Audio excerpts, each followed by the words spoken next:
Hello.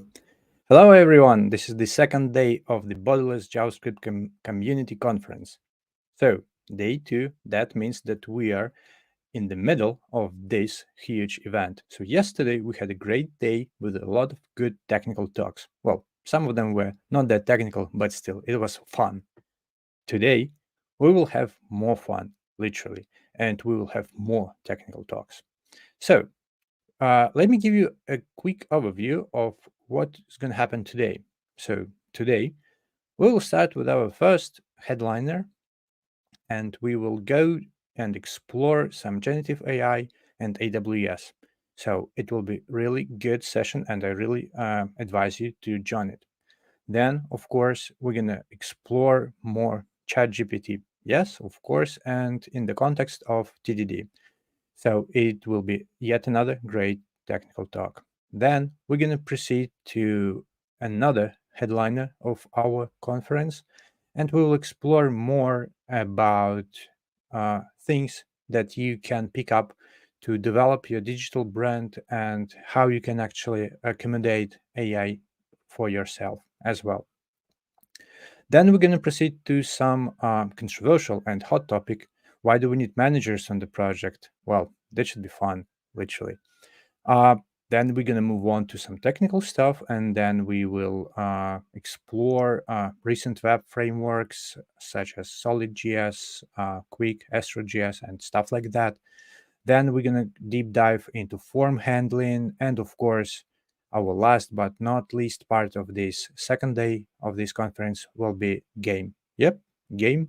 So yesterday we started with JavaScript and ChatGPT Snake game, and today we're gonna end up with the JavaScript and Blitz game. It should be fun, literally. So without further ado, I assume that we are in the good position to proceed to our first talk, which is about generative AI and AWS. And before that, just click subscribe button. Don't forget to drop your comments, share with your friends, get your cup of coffee or tea, and get ready because we're going to start in a minute. Thank you and see you soon.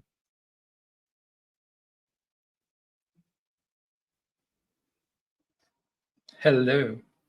And we're back. Hello, Igor. How are you? Hello. I get my cup of coffee. Yeah.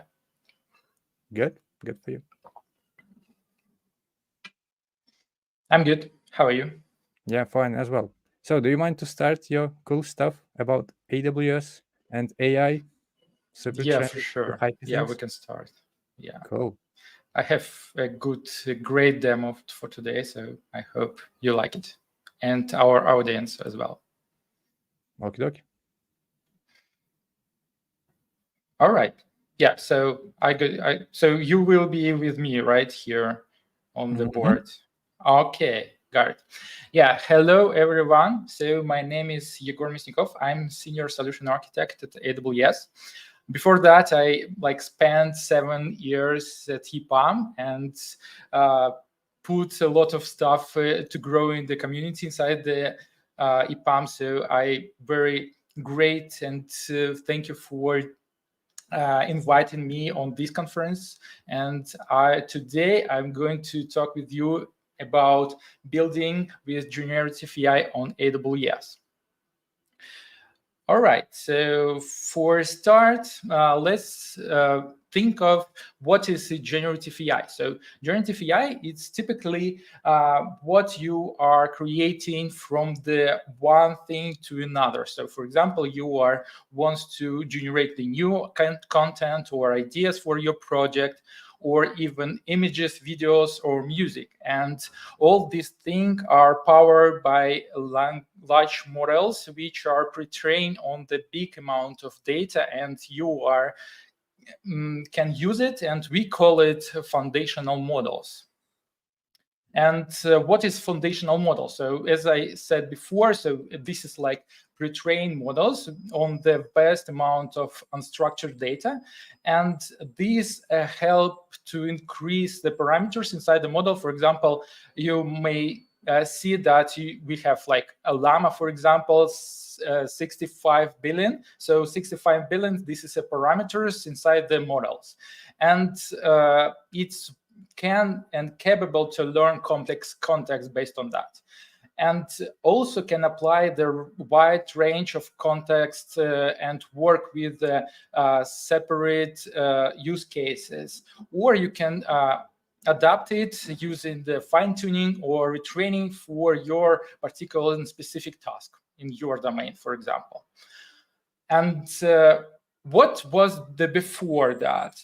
We have separate models which are rely on separate use cases. For example, we have like text generation. You need to use the models for that, or summarization.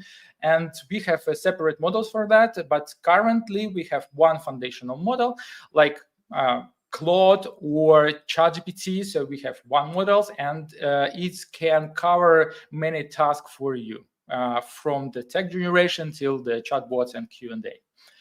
And for input, you need to put the text. So this is like unstructured information, which are human typing text. For example, you typing a photo of astronaut riding on horse on Mars, and you can get the image of that.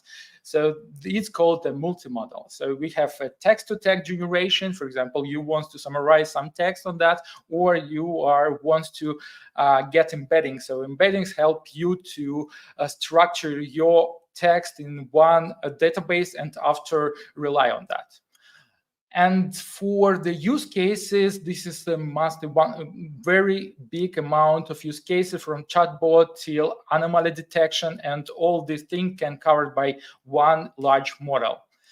And how we can unlock it for this potential inside the AWS. So easy build with a foundational model. And in this case, we have not released yet Amazon Bedrock.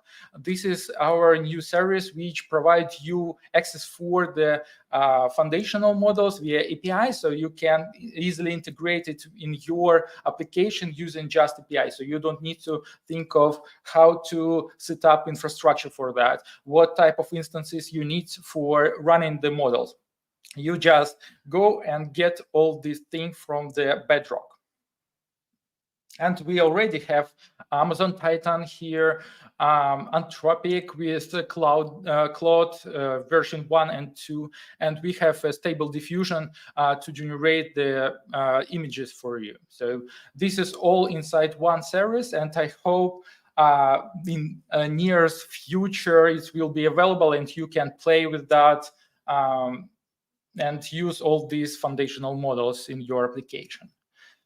And of course, this is like very fast and quick integration of foundational models and large models for inside your application. And the benefits of that you are using one infrastructure and one secure perimeter in your application, and all your stuff running on AWS, and none of your data go through the internet. So this is all secure and very private for the data and maybe data of users.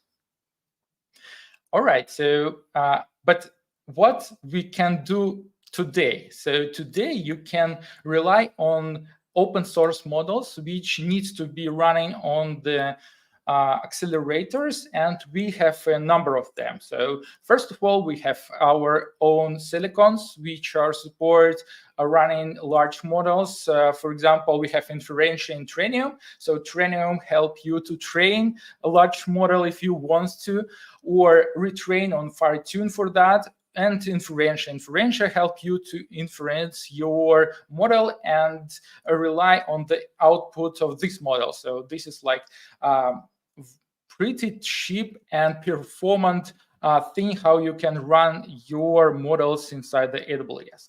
And of course, we have a strong partnership with NVIDIA. And for NVIDIA, we have like, so we have P5 instances already. So this is H100 NVIDIA chips there. And we also have NVIDIA A100, which is for P4D. And for the normal task for training or POCs, you have G5, which help you to run your models and integrate to your application. And for already done something for your application, you can rely on the AI-powered application in AWS. So inside the AWS, we have Code Whisperer. So Code Whisperer currently generally available, and it's free for use for individual developers. So if you are running your project or you have a pet project, you can try it out. So this is also running on your AWS account. And these things help you to generate code. So if you are, if you are already familiar with Copilot from GitHub, so this is the same thing, but inside your AWS account, and free for use. And of course, we have a flexibility. So for flexibility, we have Amazon SageMaker. I'm not stop here for a while, but you need to know that you have a possibility to start from the very beginning your ML journey and finish with the inference in one application. So this is Amazon SageMaker. It's like integration development studio for ML its own. And inside that, we have SageMaker Jumpstart.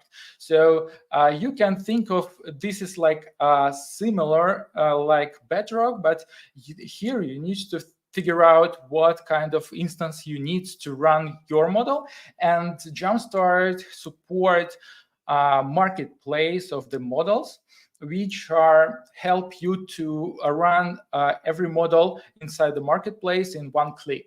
So we have a strong partnership with the Hugging Face. So Hugging Face for the model, it's like GitHub for the code. So they have a Hugging Face hub. This is like a place where all companies and individual contributors store their models, and they are mostly open sourced. And of course, we have a proprietary models which are pre-trained and developed by separate companies, and they are also provide the capabilities to use them inside the SageMaker Jumpstart. And as you see, we have like AI21 labs, which are using his model inside the Bedrock, and SageMaker Jumpstart already available for you. And what you need to do, so you go to the SageMaker Jumpstart and look at the searching for foundational models, go to the console of this model. So we have a card of the model there. So you click on the button and choose the instance where you are deploy it, and after just use it. So you have API call, so you need to put the integration layer from inside your application, and after you can use a response from that.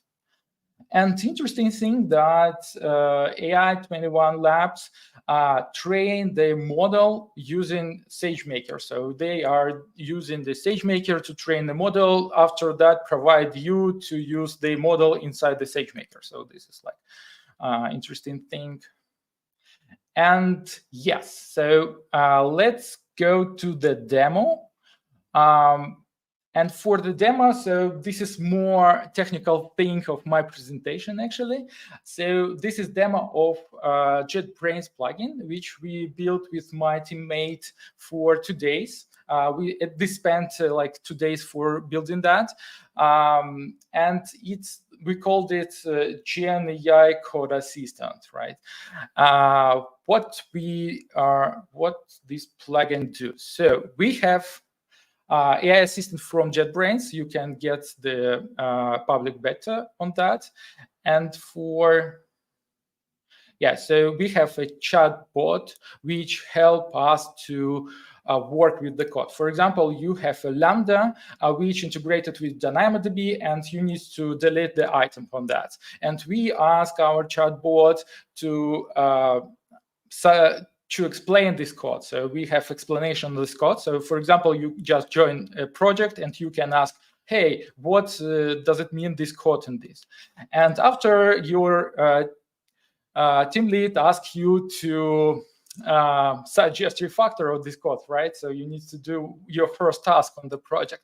And after you are asking for refactoring, and you see that our model proposed the refactoring, and after we ask to generate the code with suggestions. So we are generate the code suggestions, and we right here we can copy and paste this code right in our perfect IDE.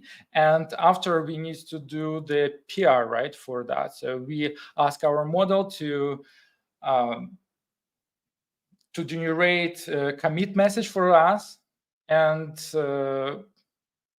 after that, we can copy paste a commit message for this code, and after prepare our first commit in like 1 minute after you're joining your project. All right, so that's it with our demo. So let me go through this project. So for this project is why we are building this so fast. So before that, I was software engineer, so I work with many languages inside the EPAM, starting from front end, JavaScript, backend, and all this stuff. And currently, we are using totally AWS on that. So we rely on CDK for deploying our things. So let's take a look on our CDK. So inside the CDK, we have API Gateway CloudFront. So we are put all these static files inside the S3 and cover it all CloudFront and our entry point for that. We rely on AWS Lambdas for all business logic and integration thing inside the Lambda, and we store the DynamoDB, all this history inside the DynamoDB for showing the history inside the chat. From the front end, so front end is pretty easy to do. So we have only chat here. So I use React for that, and for chat we have like chat and number of type of messages. So we have like message with the text and message with the code block, right? To have a possibility to copy and paste in your perfect IDE. For backend, we have one Lambda, just one Lambda, which help us to integrate with DynamoDB and integrate with the Bedrock. So for Bedrock, we have LangChain. This Lambda based on Python, but currently LangChain available for JavaScript. So you can build this thing for JavaScript. Since we don't have a global available Bedrock yet, and we have SDK to connect our Bedrock only for Python, but after I think it's going to be in every SDK for connection. So currently it's Python. But after global available, so you can use JavaScript for building these functions.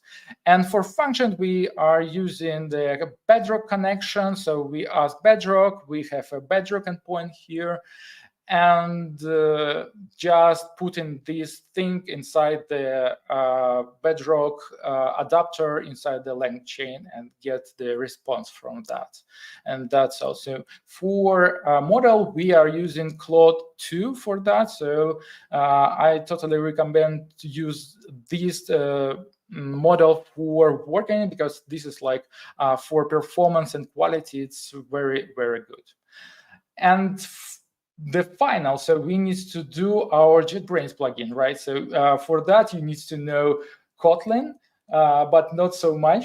I think you need to know a couple of lines of the Kotlin. For example, you are for this, we are building a web application, and after inside the Kotlin plugin, we just open the browser with our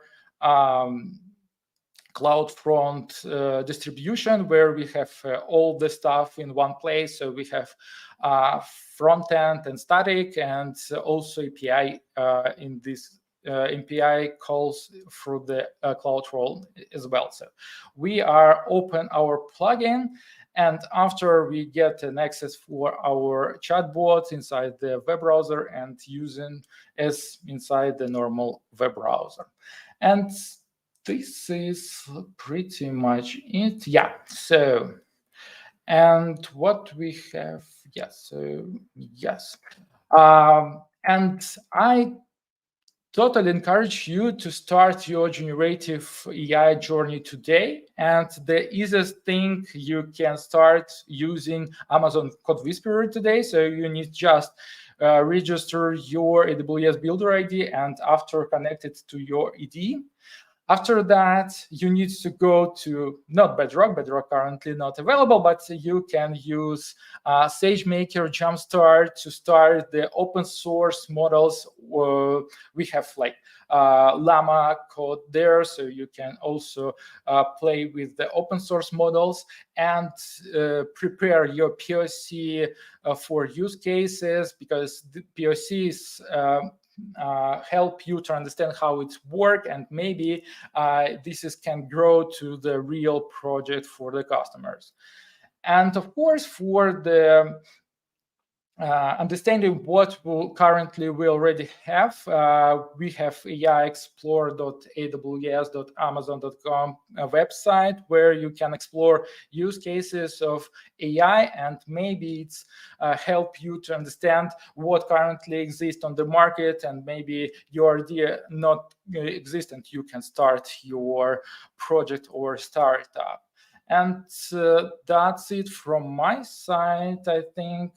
Join me on LinkedIn, and your feedback will be placed. So just scan QR code and leave me feedback. It's take like 15 seconds, I think. Thank you. Wow. Pretty good technical talk. Thank you, Igor. Thank you, So, Pavel. yeah, so we actually have several comments for you, and quite handy. They are just on time. So most of them about the font size to be increased a bit. Oh, And come on. Seriously? So yeah, it's easy for you just to see the stuff. yeah, so this is like a small size. Oops. Oh. Yeah, thank you very much. This is great feedback, because I just moved from one laptop to another, and maybe this is not totally controlled and set up for the presentation. Thank you for this feedback. Yeah. And yet another comment was about the project tree. That was kind of like half screen project tree folders and stuff like that. I see that you have total engineering stuff, engineering audience here. Yeah, right. So, yep. Guys, I'm solution architect, so yeah, so I'm not engineer. So. Yes, so most likely the code for you is just like tiny bits for you, so you don't have to think about it. Okay, cool. So thank you very much. Let's wait a minute or so for the audience to provide any other comments or questions that they might have. Otherwise, I assume it was super technical for the audience, and they need some time just to understand all the stuff that you've shared. So, guys, what do you think? What the most technical was in the from your perspective? From my perspective, is that you did not mention JavaScript like many times. Come on! I built all the front end stuff on JavaScript. Yeah? It's React, so TypeScript. So I think it's like. But Okay. for engineering perspective, Python is also like very engineering stuff, and Kotlin, right? So Kotlin is a similar like TypeScript, no? So Kotlin. I assume that we don't have any further questions, though I do like a question for you if you'd like. So it will be sort of like advice for the audience, right? Mm-hmm. Because most of our viewers, I assume, they are JavaScript engineers, Node.js, whatevs, and they're super, excited about AI, machine learning, about all this stuff.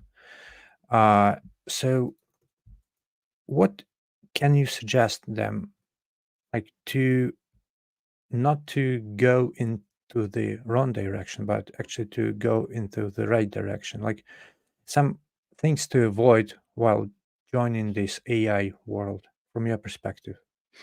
Yeah, so currently, I remember the time when a couple of like 5 years ago, when we have a game, right, regarding the JavaScript framework. So you mentioned the word, and after that, you need to drink if these JavaScript framework exists, right? And currently we have the same thing from the model perspective. So every day we have a huge amount of models. The pre-trained, focused, and stuff like that. For example, you need to do support language, for example, Uzbek language, right? And you already have a specific language model for that. And currently, these are getting increased the bar for the models and for abstractions. And currently, from the integration inside the application, it's doing a lot of abstractions to simplify it. So currently, for using AI inside your application, you need to just integrate API or know what this model can run on this instance and just run it. And after integrate the request response with this model and integrate in your application. So as you see, for building this POC for our team, we spent like 12 hours of development. And I think most of them I spent to understand how to build the Kotlin, because this is like my first project was. And that's why we spent a lot of time. But for the model integration perspective, it's not so hard, and you can do in your application. And don't be afraid of models. So currently you can be a user of model and know how to integrate. You don't need to know how to train or fine tune or prepare the data for this model. You need to just get the input from the user and put inside the model and get the response from the model it puts inside the user. So in most cases, it's work like in similar way, right? But every model have their own response thing. You need to put the integration or proxy layers for that, but this is like still engineering stuff, and you can use JavaScript for integrating these models.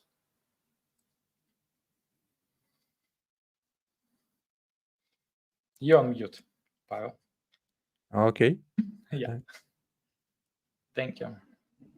Yeah, thank you then. Thank you for your insights then. Cool. So drop comments if you have any questions for Igor, and he will be happy to answer them all. And Igor, thank you very much for your talk, and good luck with Thank AI you. and Good luck. AWS. Bye. Bye-bye.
Hello, team. Hello, Andrei.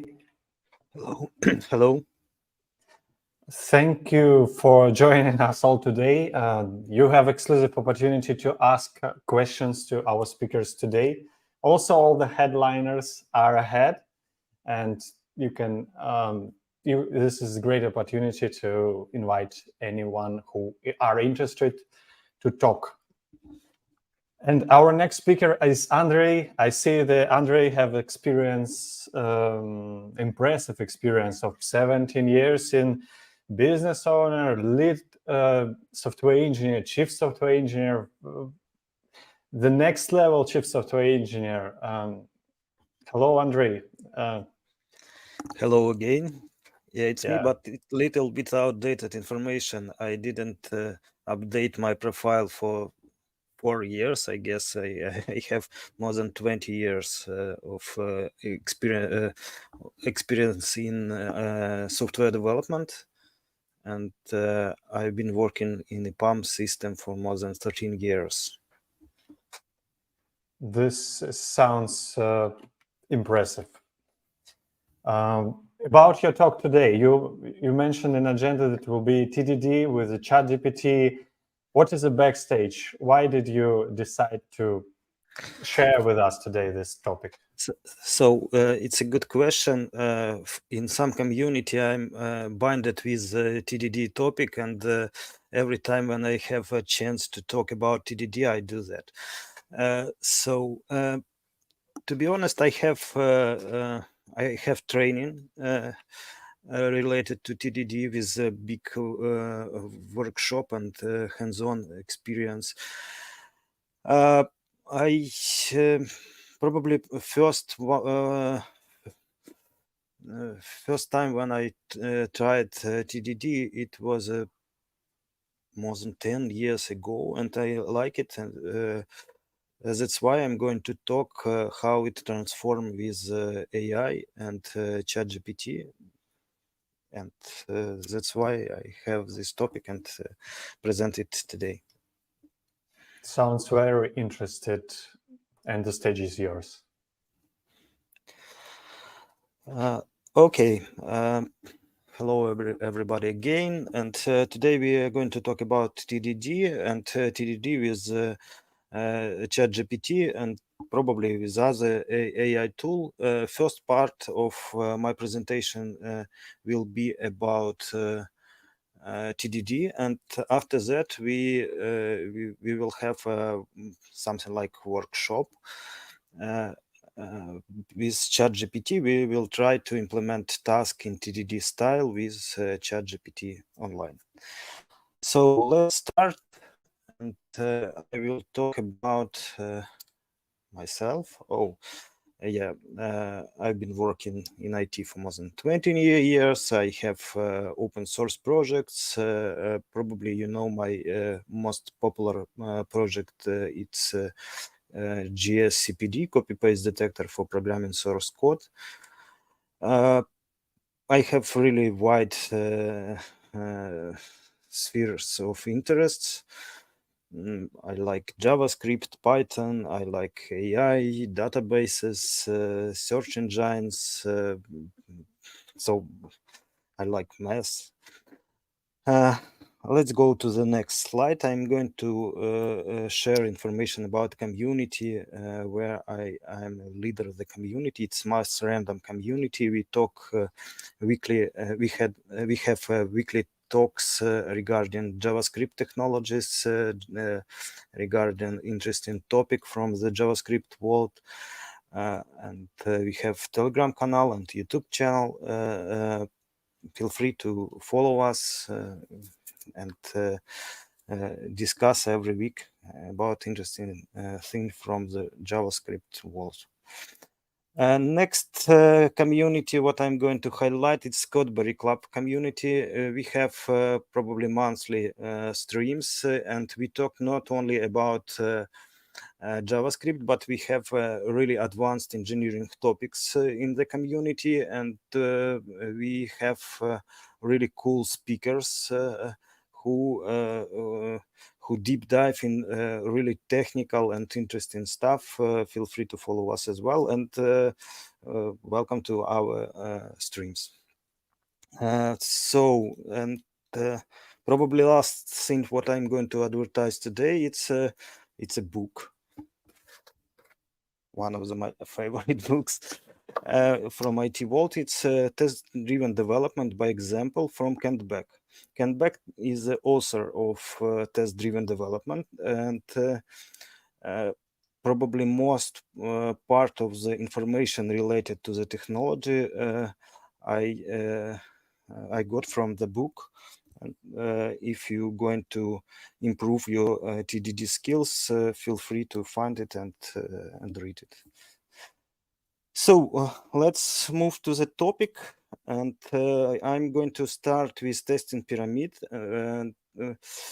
Today we are going to talk about bottom level, about unit tests, classical test-driven approach based on unit tests and bottom level of the pyramid.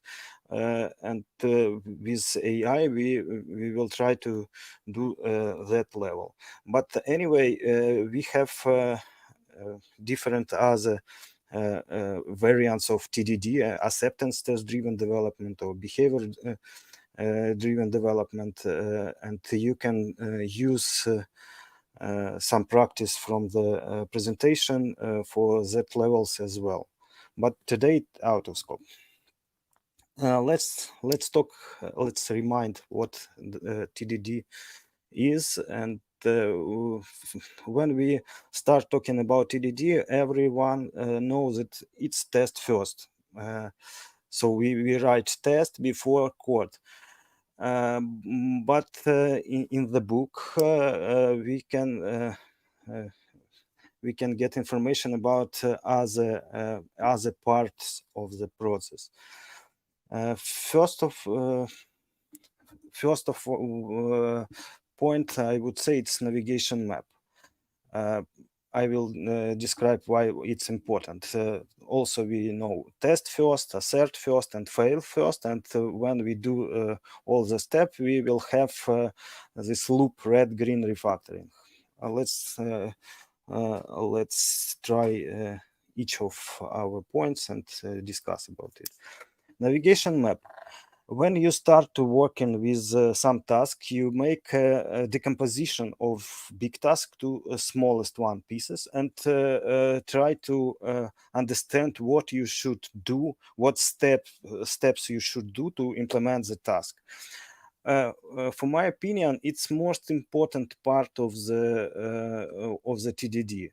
It's I would say it's an art of development here. If you skip this and start working with code without understanding what you are going to achieve at the end, you can go to the wrong way. Next thing, it's test first, and why we do that, we're going to understand what we going to achieve based on our navigation map in our small piece, and write test before writing anything else. When we made our test, we can go to the next step and focus on our APA and understand what we are going to do. It's assertion first, assert first. We should write our calls, function calls or classes or something like that, and make assertion what we are going to have on the input and what we are going to achieve at the end. On this step, we should understand what kind of APA we are going to achieve in the code, and so here we shouldn't skip this step as well. Next one thing, it's fail first. When you write the test and write assertion and start your test, you should understand that your system can be in failed state as well. And after that, you can read error message and fix errors what you have in the error message. And I would say you can switch off your brain and just follow messages in your console, or just follow error messages and fix it. For example, here you can see that we have no method named sum, and after that I implemented it. I have information about arguments, and I should implement these arguments as well. And here I should implement logic of my method, and after that my tests are passed. So if we follow these things, we will have this red-green refactoring. Red, our tests are broken. Green, our tests passed. And refactor, we improve our code and improve our tests. So let's discuss why we need it. When you do these simple things, you build the bridge between task and implementation, between your initial business tasks and your code. When you follow rules provided by TDD, you improve your code, you make a good documentation and very useful documentation for your code, and this documentation needed every time when you try to make changes and run tests. Can say what happened and is it right behavior or not. And it's really very useful documentation. And of course, you can make easy refactoring. You don't need to write extra code. Your code more clear and understandable. And as a result, you will have your performance, development performance increase, cost of the system reduce. You will your technical depths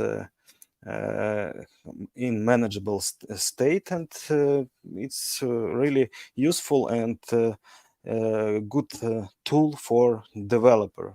Just for a simple step what you should do, make your development process more easier. So why I make first point bold? Because if we are talking about AI and ChatGPT, Copilot, or tools like that, we are keep in mind that we are going to improve performance of our development. We are going to delegate to AI tools of some part of our work in development, and as we can see, we have the same aim in TDD and in AI tools. That's why I'm idea was make it together, AI improvement from AI side and improvement from TDD side. So I don't know, are you here? This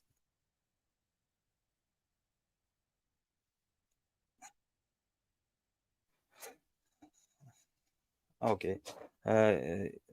No sound, but I will share this video. It's from Google presentation, and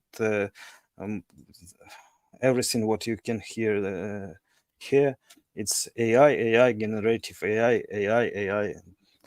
But anyway, let's try to do some task with AI and with TDD. If we are going to talk about TDD, first thing to improve your TDD skills, it's TDD katas. And probably first one, TDD kata, it's string calculator. It's pretty simple task when you have string with some numbers in string, you should summarize these numbers and return a result as a number. Let's start with first step. This task divided by steps, and I'm going to implement it together with you and start with first one step. We have string, and this string can include one number, zero numbers, or two numbers. And I should implement function add to implement this step. What I have from environment perspective, I have configured just test runner, and that's it. What I'm going to do right now, I'm going to copy this text and go to ChatGPT and try to discuss with ChatGPT in the demo here. Software in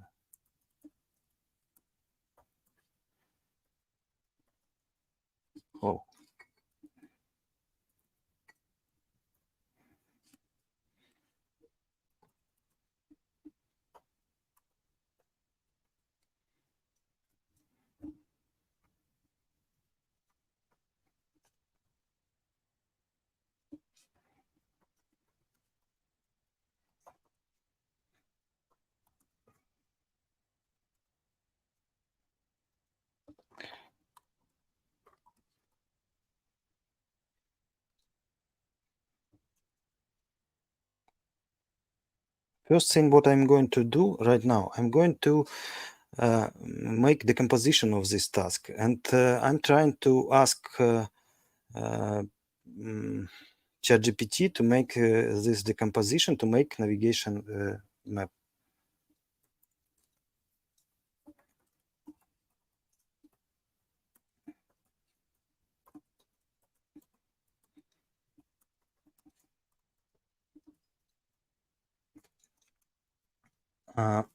Also, I'm going to highlight that I have already configured Jest, and I have environment to run tests.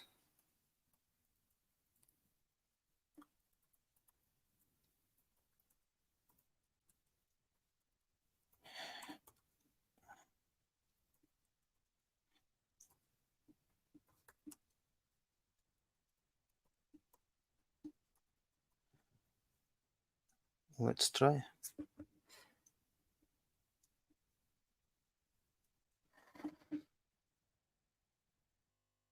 I have sometimes it's unpredictable. Okay.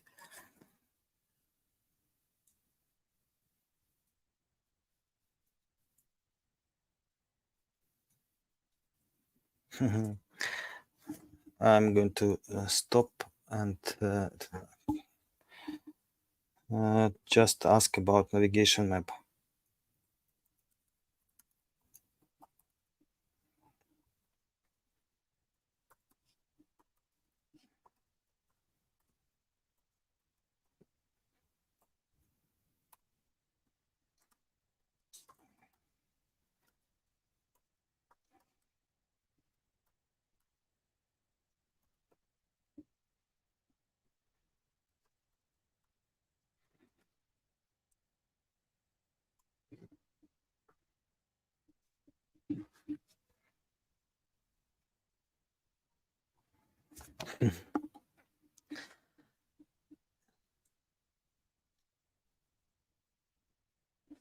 Okay.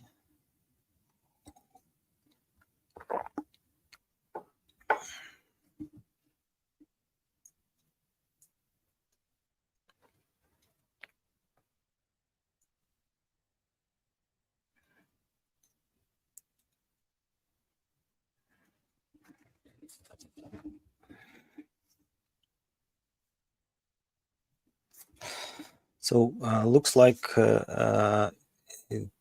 we should focus on context and make more clear prompt to ChatGPT to get a list of subtasks. Probably I'm trying to make one more prompt,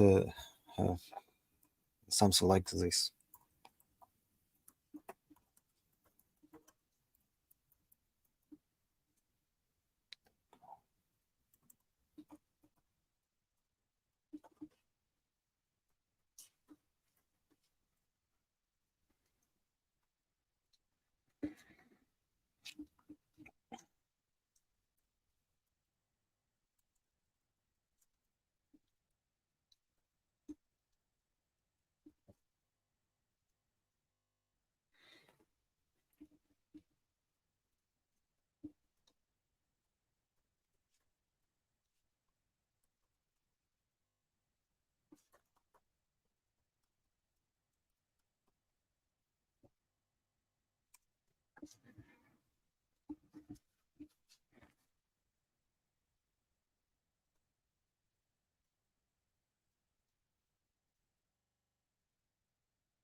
So as you can see, ChatGPT have different meaning about navigation map, and I would like to write my own navigation map and ask ChatGPT to follow it. I have a couple of examples how to use how to write navigation map for the task. And first of all, it's this one.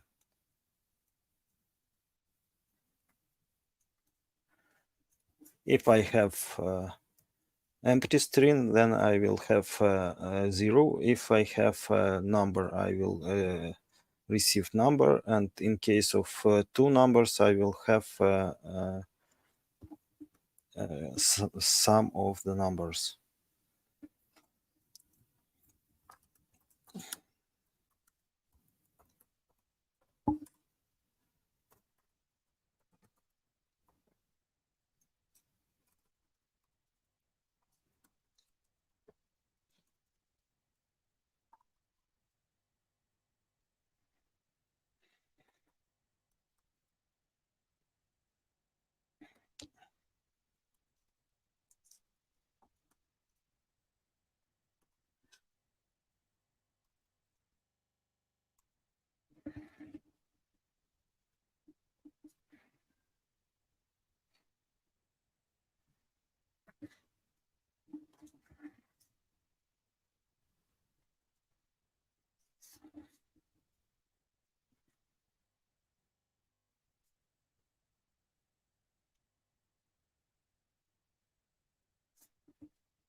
Okay, sounds good.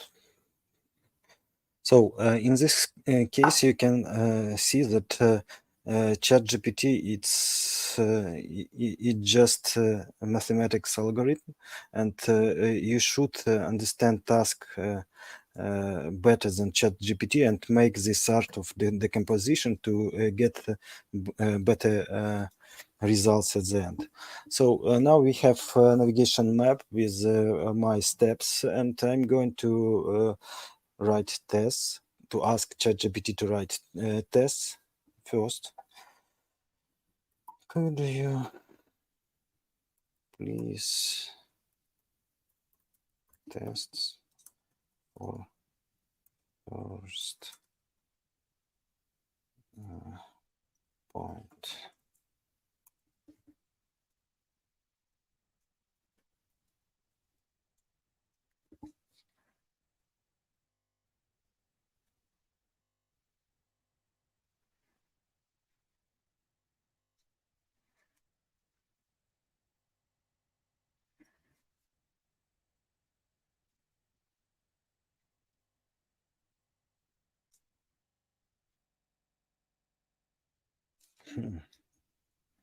Excellent.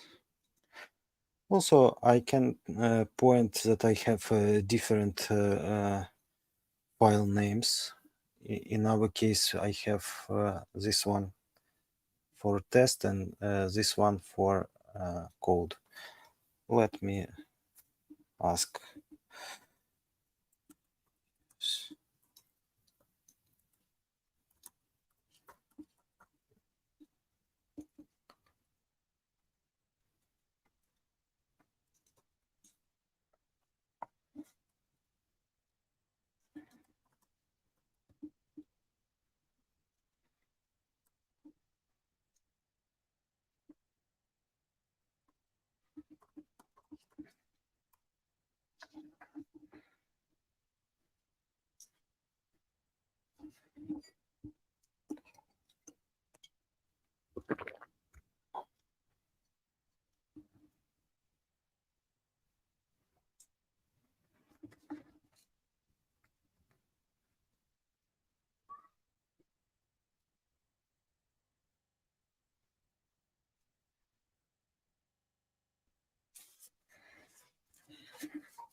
Okay.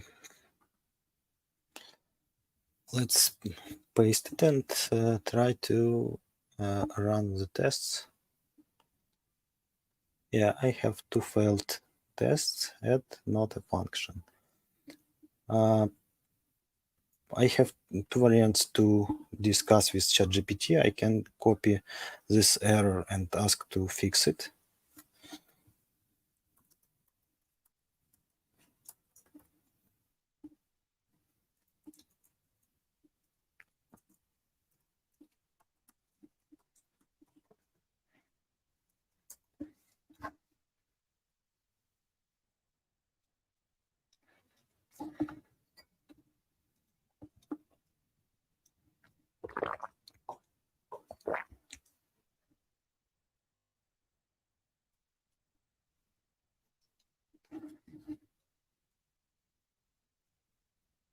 Okay.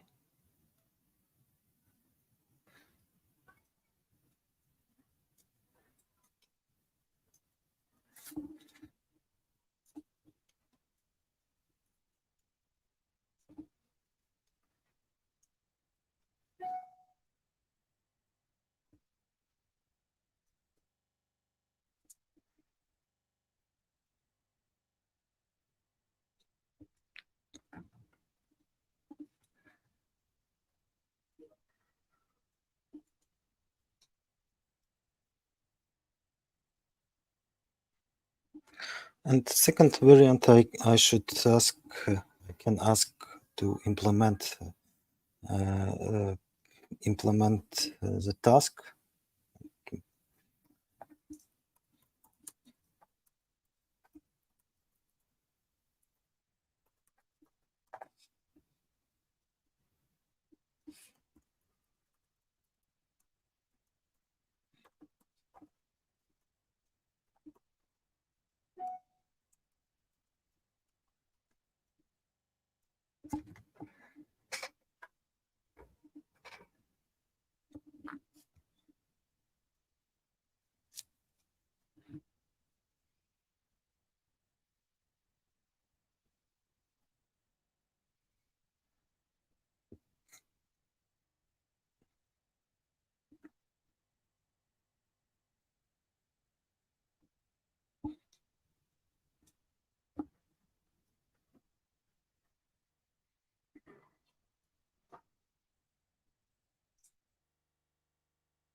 Let's run it.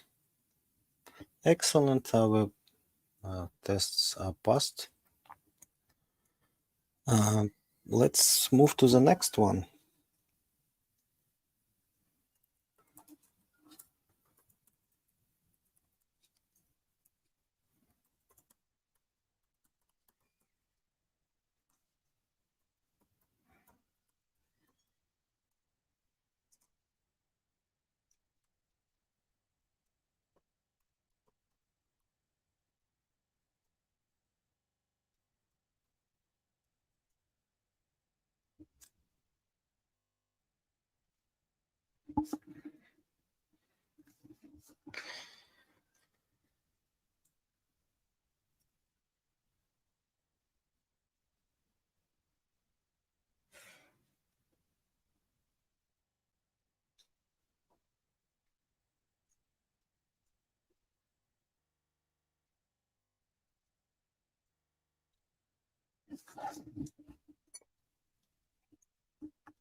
To be honest, in our navigation map or in our tasks, we have no information about empty things around the number, but ChatGPT thinks that it's our requirements and try to test it as well. Anyway, let's follow it.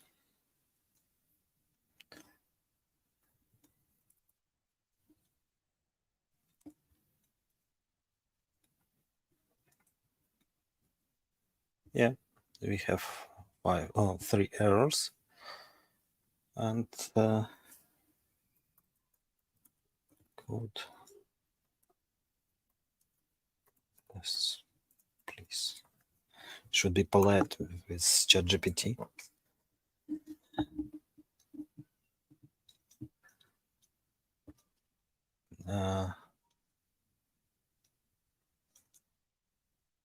No. Just implement second step.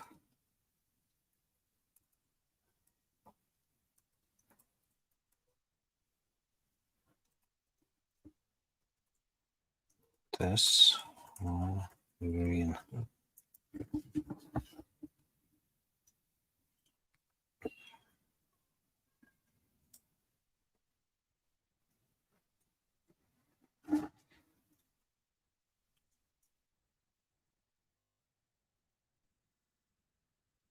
Sometimes you can tell ChatGPT that you need just code and try to speed up this process.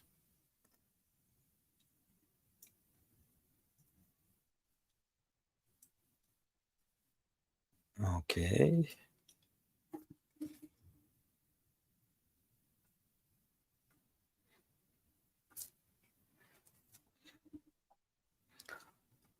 Let's try to.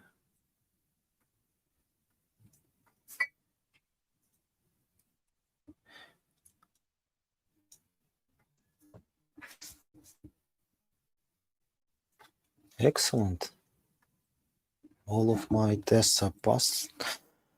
So please write the tests for the last one step in.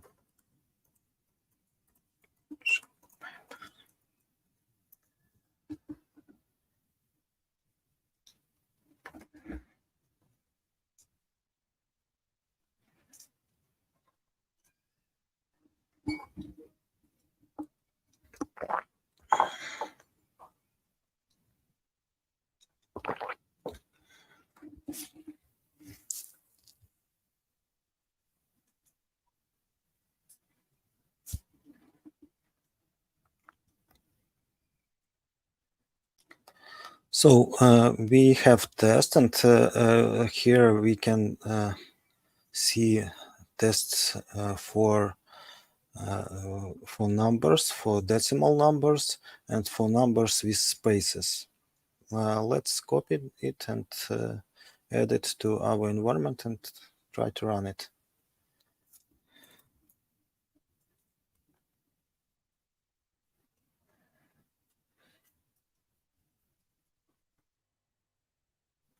So we have 3 failed tests.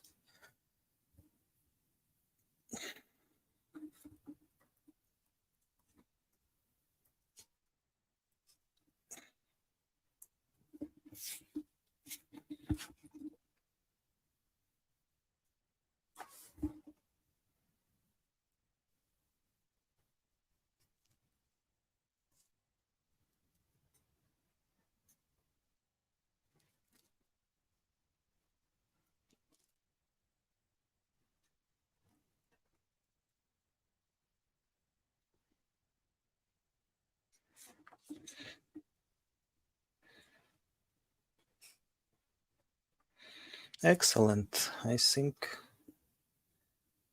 almost done.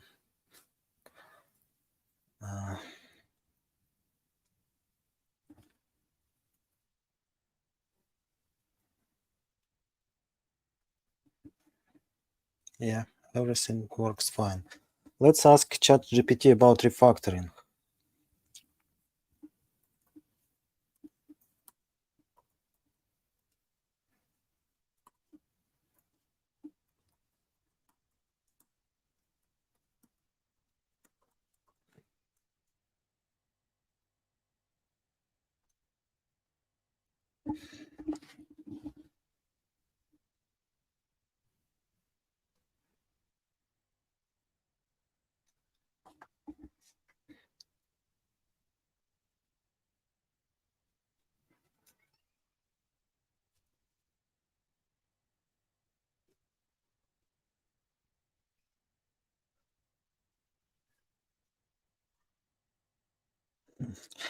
So ChatGPT know about string calculator kata and know about next steps, how will task how this task will change. Okay, sounds interesting from grouping our tests in separate groups. Yeah, we can follow it and make our tests more clear as well. Let me back to presentation and talk about our feedback from the development process. We touched this task and try to make decomposition, and after that try to implement it. ChatGPT didn't do the decomposition well, and I suggest to use this one navigation map to implement this task. If we are talking about navigation maps, we can talk about two variants, two kind of navigation maps. First one, when we try to check input data and output data. But a second one type of navigation map, when we try to deep dive into the task and analyze data flow and may make something like actions for our code and implement it in code. So this one is a second one navigation map. Sorry for. And let's try to ask ChatGPT use this one navigation map to implement this task.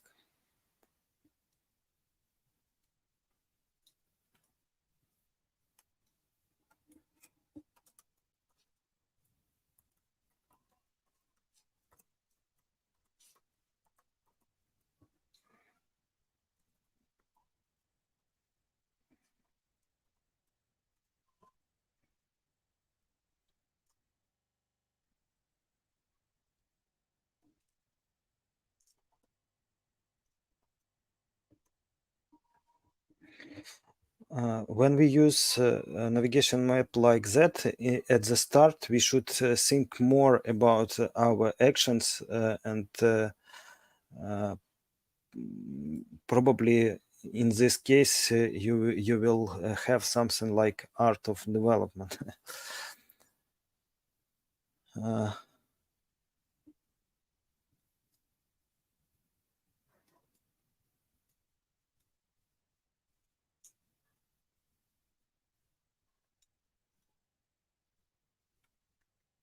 ChatGPT tried to implement it right now.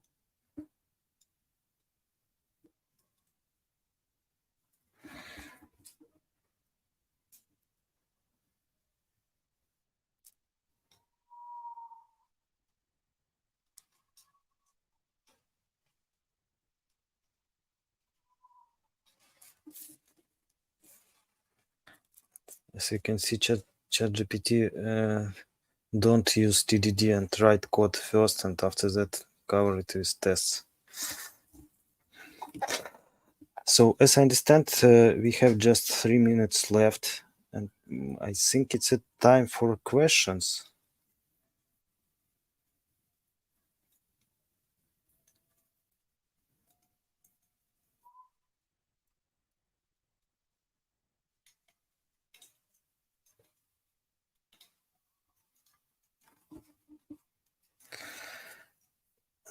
So let's continue with our code and tests.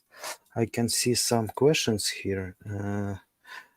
Why do you not ask ChatGPT for a solution in specific language? I use one chat, and in the chat, ChatGPT save context and use context. I shouldn't repeat every time what I'm going to achieve at the end.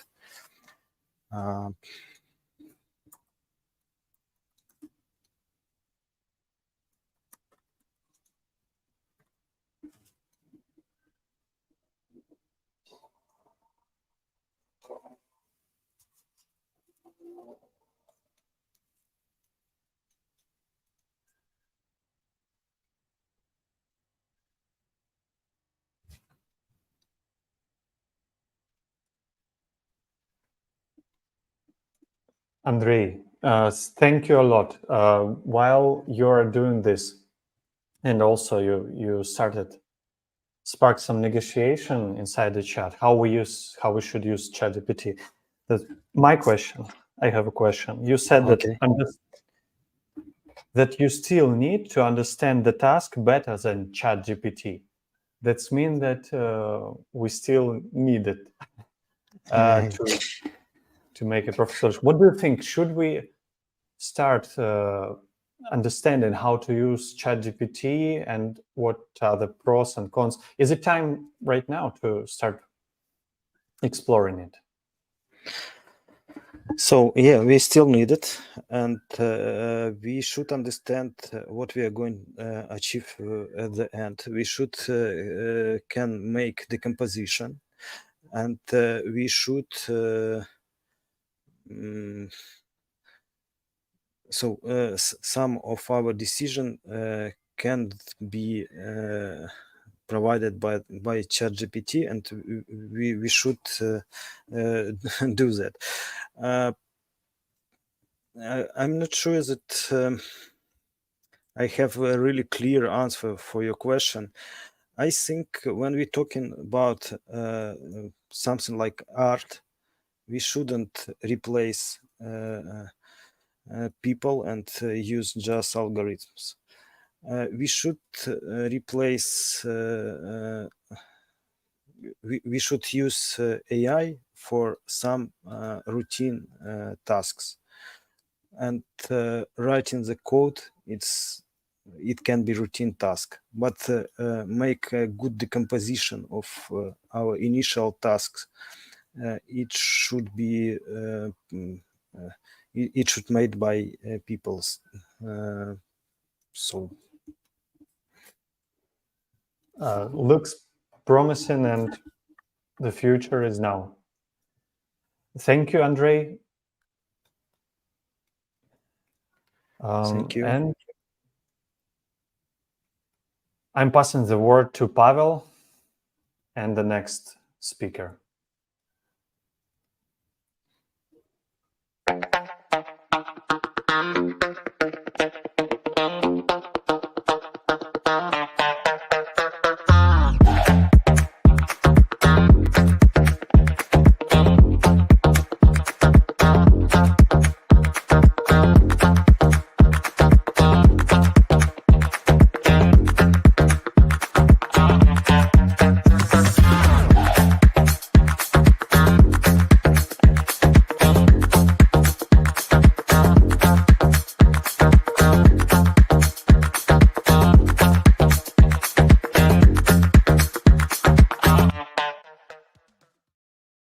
Whoa. Hello. Hey guys. Let's kick off our next talk, Navigating AI Era. developing a digital brand and IT blogging and blah, blah, blah. So you can tell from the very title of this talk that it might be 5 hours discussion, but It we might will be try to 10 make it hours, Pash. It 30 might be minutes. 10 hours. Yeah, let's make it 30 minutes. So Okay. let me proceed with our next headliner. Alex, majority of our viewers know you as a YouTuber, IT Beard, right, with some great interviews at your YouTube channel. Some might know you from BORDERLESS podcast. Some might know you from AI talk show with Victor. But you clarify yourself as a .NET developer in the internet. We might find information that you are project manager, DevRel, and etc. So if you are to find one word that actually describe yourself, so could you tell us for some better introduction? If be honest, for one word, it will be creator. I'm creator. But what I create? I create a lot of content around the IT, and I also creating code. So all of us as programmers, we also creators, but code creators. And if I have several minutes for tell you about my history, I'll do it. Yeah.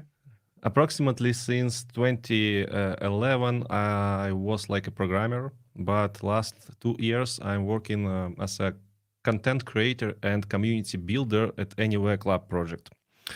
Some of you maybe already hear about this project. It is a worldwide platform for IT professionals and specialists all levels. We provide a lot of opportunities for learning, for getting job. We provide resume, helping in creating your resume. We providing English language tests, and also we providing a lot of content on several languages, by the way, on Russian, on Ukrainian, and of course on English language. We have huge blog, so if you want get some new information about IT, if you want to know how to get to the IT, you can go to the Anywhere Club.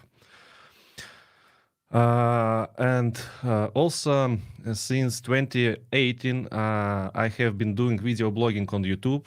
As you know, probably IT Beard, it is my second name because my channel named IT Boroda, that's mean on English IT Beard. Yeah, I am from IT and I have a beard.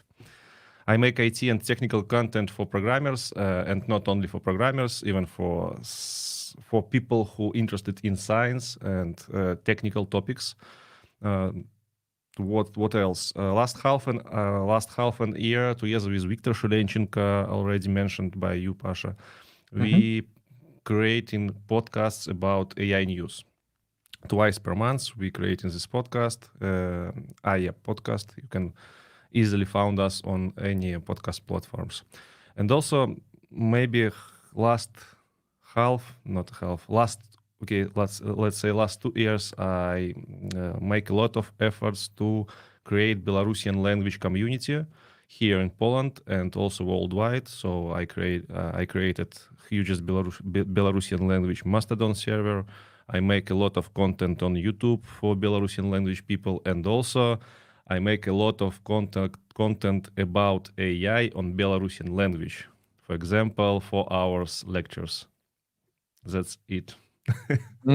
Okay. So thank you. You elaborate quite a lot on this creator word that you've picked up. Cool.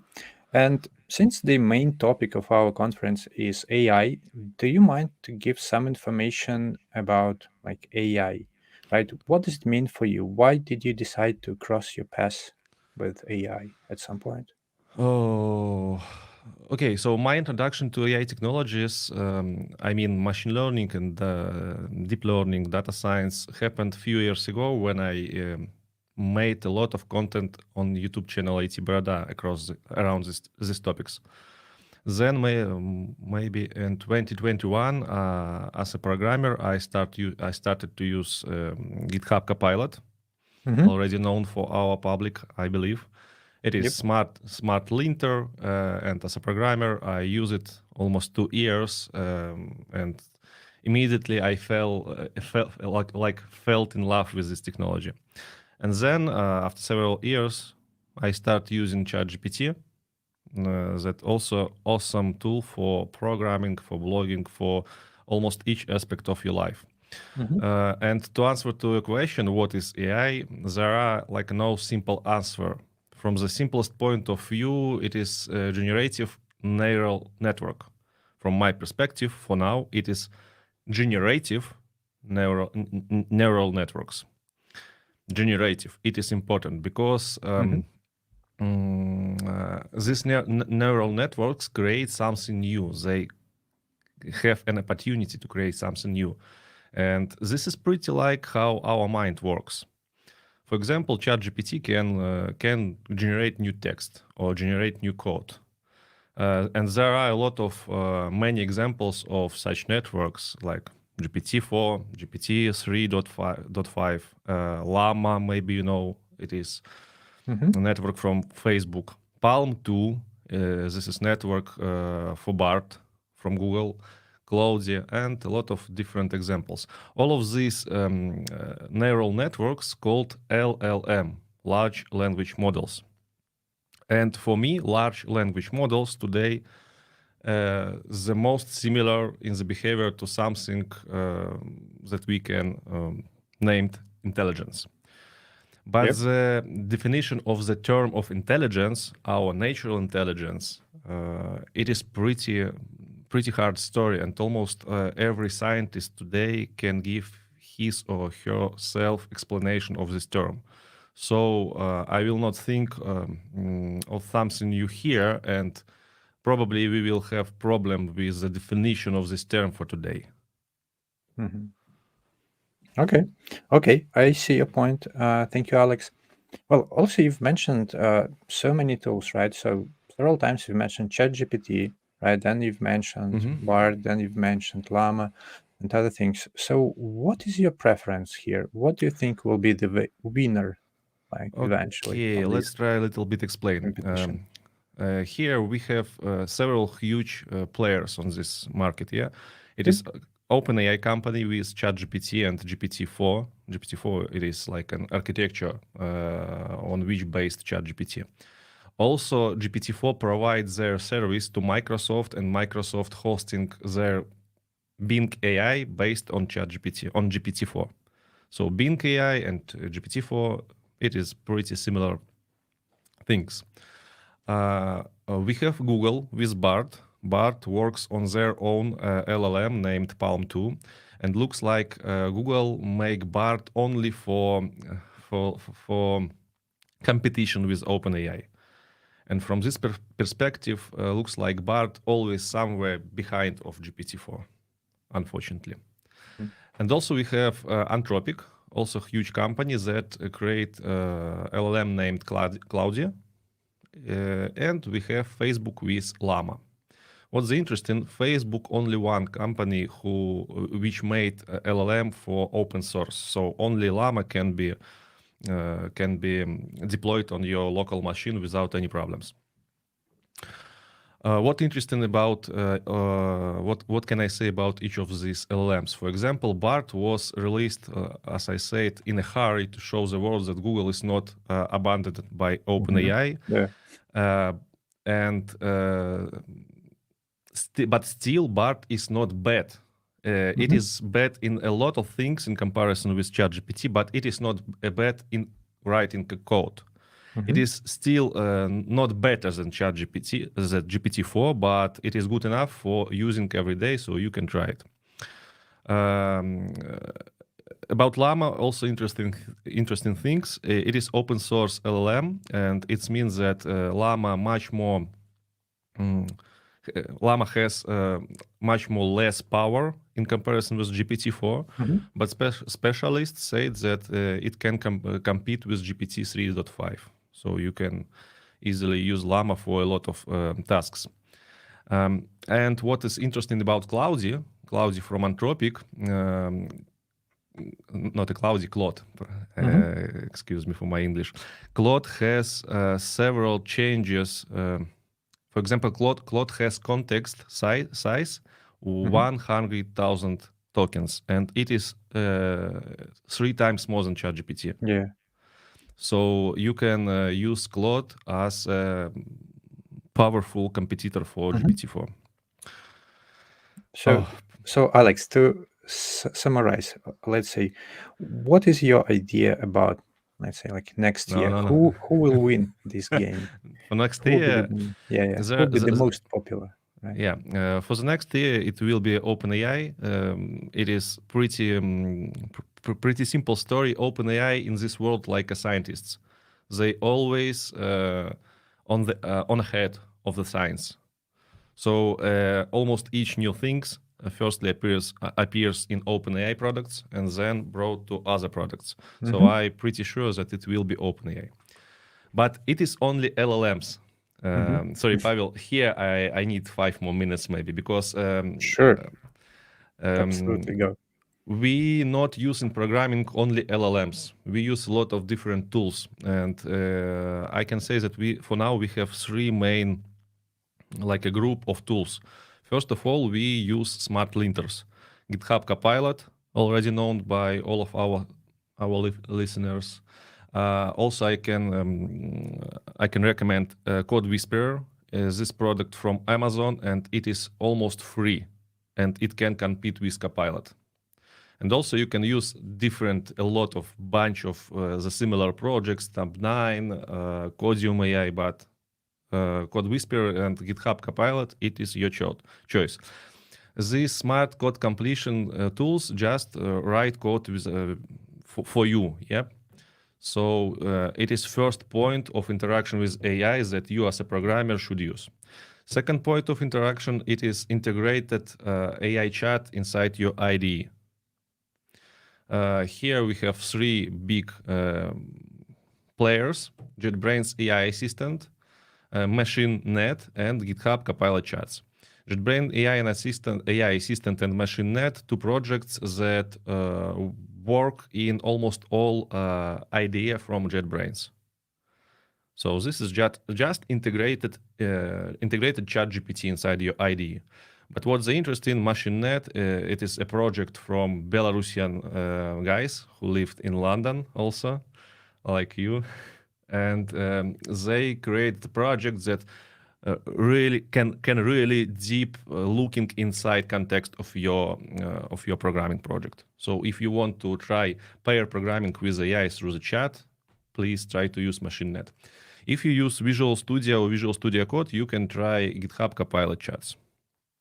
Also pretty good tool. And third big group of tool set for programmers, it is test writers.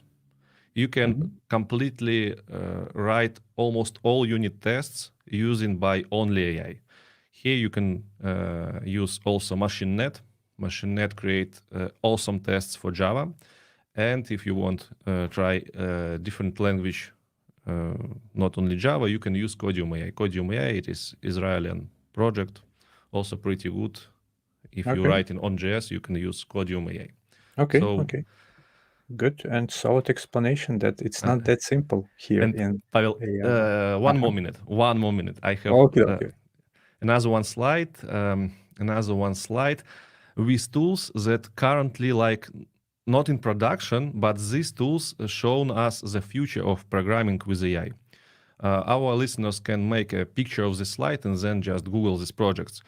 Almost all of these projects can create completely readiness programming project by from your backlog.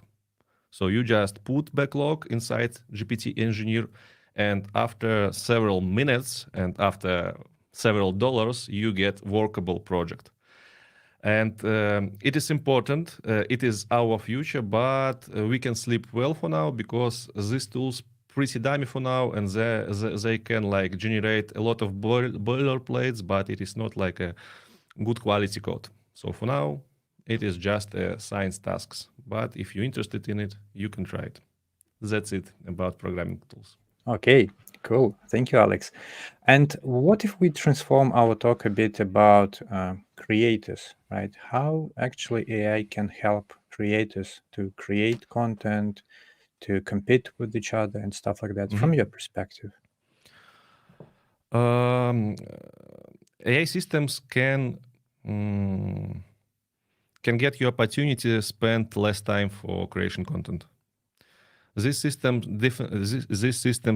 definitely cannot like replace you or replace your work. I mean, a whole pipeline of content creation, but they can pretty good help you in content creation. For example, for blogger activities, I mostly use ChatGPT, and this system great at making drafts of scripts. I make a lot of scripts for preparation as a preparation step to the interview. This tool correction errors in my post because you can hear my English not as well for as it can be. And even sometimes I use ChatGPT for writing unique content. So I can just ask for whole content and just make several changes. And this tool can even make it in my style. So in general, you can also learn how to work with these tools, and it is the most important thing. You need to know how write, how you can make a prompts. This is the messages that we send to ChatGPT to LLMs. How you can make a prompts more effective. So if you know it, you can do a lot of works with AI assistant. Okay, I see. Yeah. So you said that you actually use it quite a lot of time, but actually I have to admit one thing for the audience, that actually we decided first to use ChatGPT for this interview, but for some reason we generated all the questions and answers and stuff like that, but they were so like machine style, so we decided to go with the good old school interview as we're having as of now. So could you agree with me, Alex, at some point that AI can help creators to create content, but it will not replace content creators? It is a question about killing creativity, yeah? Absolutely, yeah. Okay, it is not a simple question again. A lot of questions around AI not as simple as we can do, as we can think about it. First, let's say what AI can create today in the creativity sphere. For example, it is not only creating of the texts. AI also can create good quality images, Midjourney, Stable Diffusion, Deep Floyd Eve, and other services. AI can clear your voice, for example. Adobe Enhanced Speech, Clean Voice AI. AI can fake your voice. You can try UberDuck AI. AI can generate video completely from the scratch. AI can translate your speech from one language to another language, make lip syncing, and make it with all of your speciality from your speeching. Yeah, so you can use Heigen, pretty hyped neural network last several weeks. So for now, AI looks like can create a lot of creativity tasks, and from this perspective, yeah, it is little bit terrible for content creators and for creators, for art workers, for I don't know, songwriters, for video creators. All of we know that now in Hollywood a lot of protest against the AI. Yeah. And it makes sense. It definitely makes sense. And history shows that technology progress is unstoppable, unfortunately.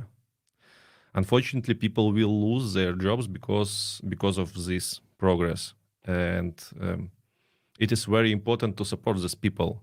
And it is very important understand the new technologies and use these new technologies and find a ways to make stronger yourself with these technologies. This is my advice to content creators. But I think that in the nearest future, we will see some new legalizations, some new laws in different countries that will help regulate AI. We see it right now, but not in full, gratefuls. And these laws, I believe, should protect the rights of authors and content creators. Okay.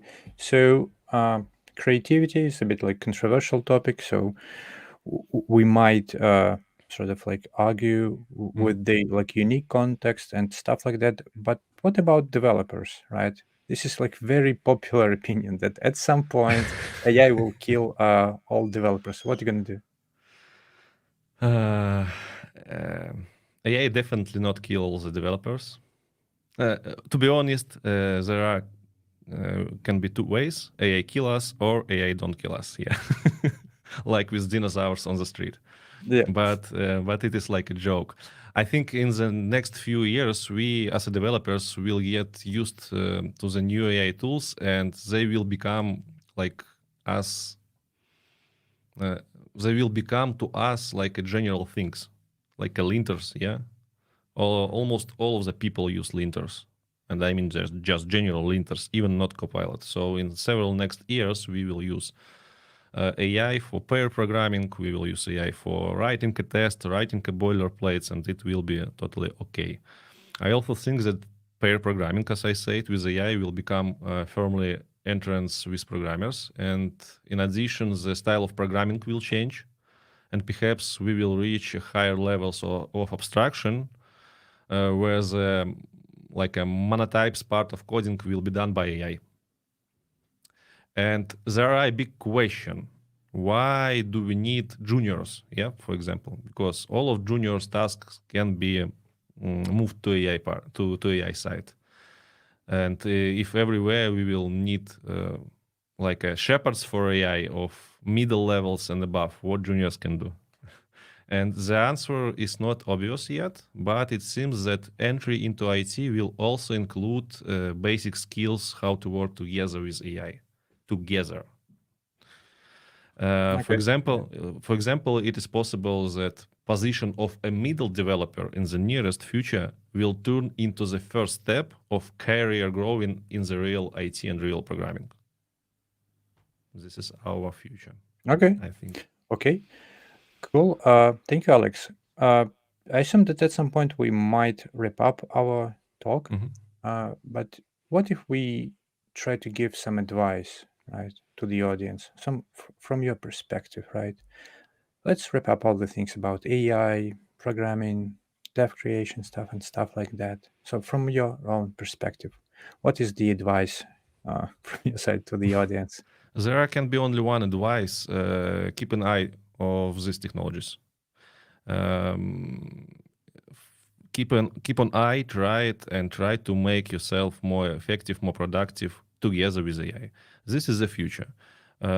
If you don't know how you can do it, if you don't know where you can find the information, you can use a lot of resources for today. For example, if you understand Russian language, you can subscribe to AI podcast. This podcast placed on YouTube, on all of the podcast platforms. So feel free to subscribe to our podcast. If you're more comfortable with English, you can subscribe to the tone of email. What's the English for? Laters, yep, laters. Yeah, sort of. Yeah, newsletter. Yep, newsletters. In my opinion, the rundown AI most like a completeness newsletter. So the rundown is it can be your choice, or you can also periodically visit like a catalog of AI projects. Also, a lot of projects that make these catalogs. I prefer Futurepedia. And again, most important thing: tomorrow there will be a demand for programmers who know how to use AI in their work. Yeah.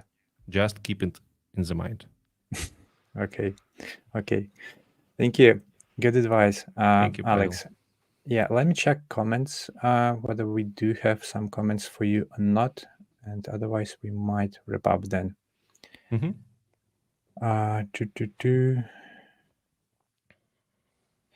Yeah, I see that we've got comments only for the previous talk.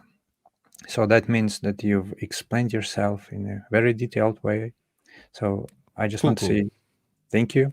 You've collaborated with the ChatGPT at some point for this talk, I assume, and it really helped you.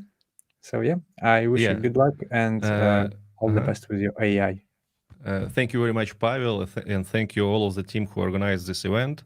And if our listeners will have some questions to AI about AI to me directly, they can use my contacts on itbeer.com website. So feel free. Thank you Okay. and bye. Thank you. Bye.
Yeah, hello everybody. My name is Ivan, and today we're going to present you a very interesting talk. And the name of this talk is why do we need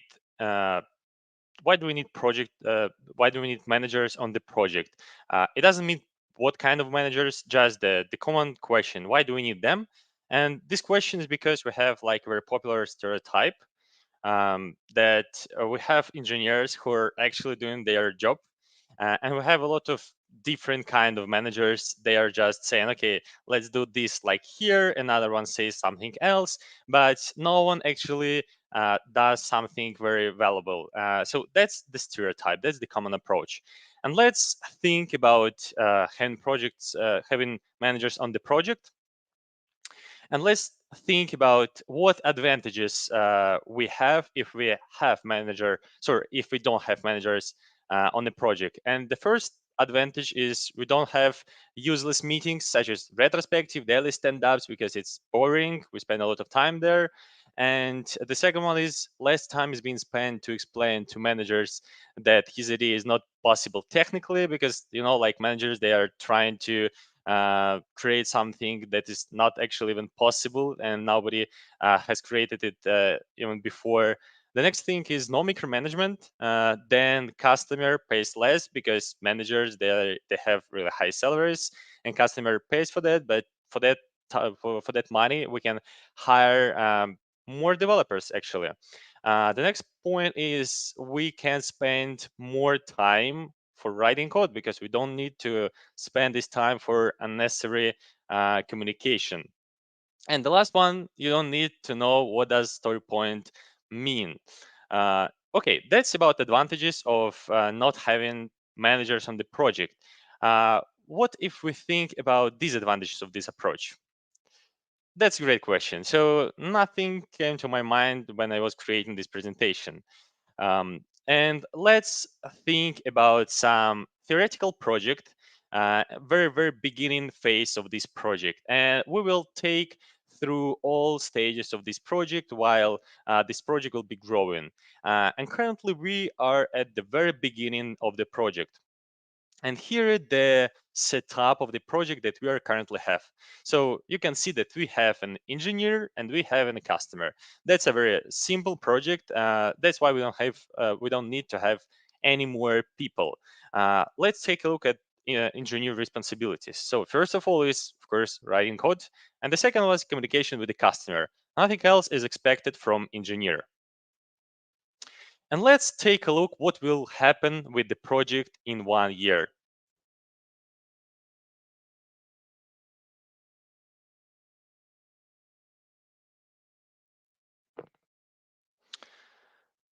Hello, Alex.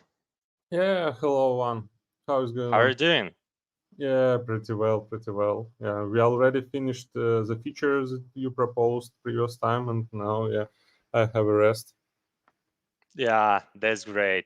I'm really glad to work with you actually. Yeah, have like a lot of ideas and I'd like to implement all of them to get more money, because I'm a customer, I have a project. Yeah. Okay. So actually, you remember previously I asked you to estimate a very huge scope that we're going to complete within next 3 months. Yeah, you remember? Yes, I already estimated it, but 3 months. To be honest, after my estimation, like I think we can deliver it in 1 year. 1 month, you said, yeah? No. I said 1 year. Sorry, something wrong Year. with headphones. Week, yes, week. No, Yeah, no, that's no. great. 1 week. Year. You Oh, can read year. by You mouth. said Year. year. Yeah. It's like 12 months. Yeah. 12 months. Ah, that's a lot. I didn't expect to have so much time to develop this feature.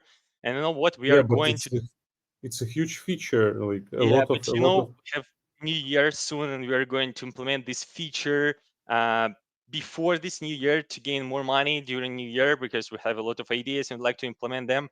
I have an option. Maybe I can ask you to work a bit more. You have a lot of vacation and holidays, and also you work only 8 hours per day. You have like at minimum 8 hours more. If we try to spend more your time on work, maybe we can do it a bit faster and be in time in 3 months. I don't think so. Like burnout is coming, and yeah, I absolutely need some rest and vacations. Also, I have a family, and yeah, that is why Family. I don't think that they will enjoy this. Yeah. Yeah, I'm really glad that you have family. Okay, then we need to think about something else. How to complete everything within 3 months, and we have really huge scope. Hmm. Hmm. Like maybe I can propose my idea. Like from this feature, what I can see, like I can decompose this feature, and we can split it in a different epics. And to be honest, we can split it from the different to the different developers. And from this point, we can hire maybe 3 more developers, Hmm. and we can deliver it a little bit faster. I consider 3 months is achievable with 3 more developers. Okay, 3 more developers. That sounds interesting. Okay, but who will be responsible for hiring them? for interviewing them. Like I don't know anything about like Go language that we use on our project. I don't know any technical thing. Not a Go language. Yeah. Okay, We are Java. using Yeah, I remember Java. Yes. it's pretty the same like Java, but JavaScript. Yeah, The as I script said. is So the I know I don't know a lot about that. So I'm not sure I will be able to interview them. Yes, I can handle it. Why not? Like I'm already in a project. I implemented everything here, and I have all of the knowledge. I can create. Maybe I can spend a couple of days and create a documentation for newcomers, and also I can support you in an interview. Okay, that's a great idea. Yeah, you really will help me a lot. And you know what? I think when we have 3 more developers, we'll be need to have a kind of team and technical lead. And since I see that you're a very skilled person, you are completing everything that I asking you within like very short period of time. So I think I can propose you a new role of being a team lead on the project. What do you think about that? I think that's a great opportunity for you as well. Yeah, for sure. I consider I can achieve it. Yeah, and maybe we Yeah, can discuss extra money. yeah. Thank you very much, Alexei. I'm really happy that you'll be able to be at new position. So hope we will complete everything in 3 months, and yeah, let's start hiring. Yeah. Okay. Yeah. Thank you. Cool. Have a nice day. See you. Yeah. Have a good day too. Bye. Bye.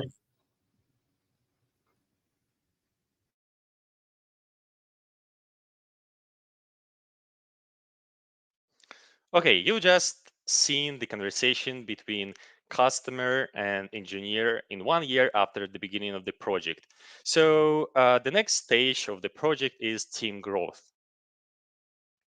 So let's take a look what happened during this year and what problem they faced with. The first problem is a huge scope. So they have to complete a lot of things, but that's not a problem because we can complete it with the 1 year, as Alexei already mentioned. But another problem is we have tight deadlines, so it has to be completed within a very small amount of time. So the solution to fix this issue, to somehow deal with it, is first of all we need to hire more engineers, and the second one we need to promote Alex to a new role to be a team lead. On this screen you can see the project setup after 1 year. So they've hired an EU dev team. Now they have 3 developers, and now they have a team lead. So team lead has its own responsibilities, and team lead has to delegate tasks, has to train and develop people, control quality. So he's responsible for technical decisions, performance management, communication, and of course team lead is still engineer, and team lead has to write code. Of course there are a lot of other responsibilities, but we just took a look at the most maybe popular one and the most important ones. Okay, let's take a look what will happen with this project in 1 more year.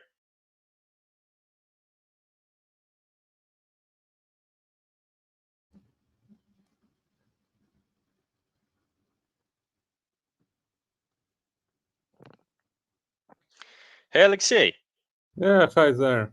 how are you doing? Oh my God. Yeah, a little bit overwhelmed with all of this managerial stuff, but yeah, it goes pretty smoothly for me. Yeah, why overwhelmed? Overwhelmed. So I thought that you're like doing a lot of coding, your team lead, new opportunities, new responsibilities. Oh, to be honest, no, I didn't write code for a couple of months because of all of this managerial stuff. What I need to review the code. I need to create some grooming session to Come on, it'll prepare. take like 5 hours in total in the week, but we have Oh 4 no, other no, days. no, no, no, no, no. For example, in case of review, let's imagine like I need to open the code, go through all of these changes. I need to run the code on my side and check all of the requirements, all of the quality. Like I'm also a part of a quality gate, and from this point, like I spent half of day for the reviewing, and we have 3 developers, and they are pretty seniority, and I spent a day and a half for the reviewing all of the features from them. Okay, And 4 other days in the week. but yeah, as I mentioned, planning session, I need to have a conversation with you. Like you provide me all only the features. Like I need to do whatever, and then after it, I need to uh, gather all of the requirements. I need to prepare a user story for the team to make it clear for all of the team members what we implement and what we should implement. And yeah, it takes a lot of time for me. Okay, but you know what? I really like the progress. If it's okay for you, let's keep it as it going because I see that all features are implemented, and actually that was a great solution to hire new people in the team because we've successfully deployed and released new feature. We got a lot of money during New Year because like holidays, and our project is very related to holidays. So yeah, we're really happy. We have a lot of money, our project is growing, so I really like how it's going on. Do you have any issues with that? Yeah, I see only one issue. Like, I didn't write code, and it means like I didn't learn any new technology. I didn't focus on the technologies, and I cannot bring something new and some special stuff for the project. And it seems for me it's a problem.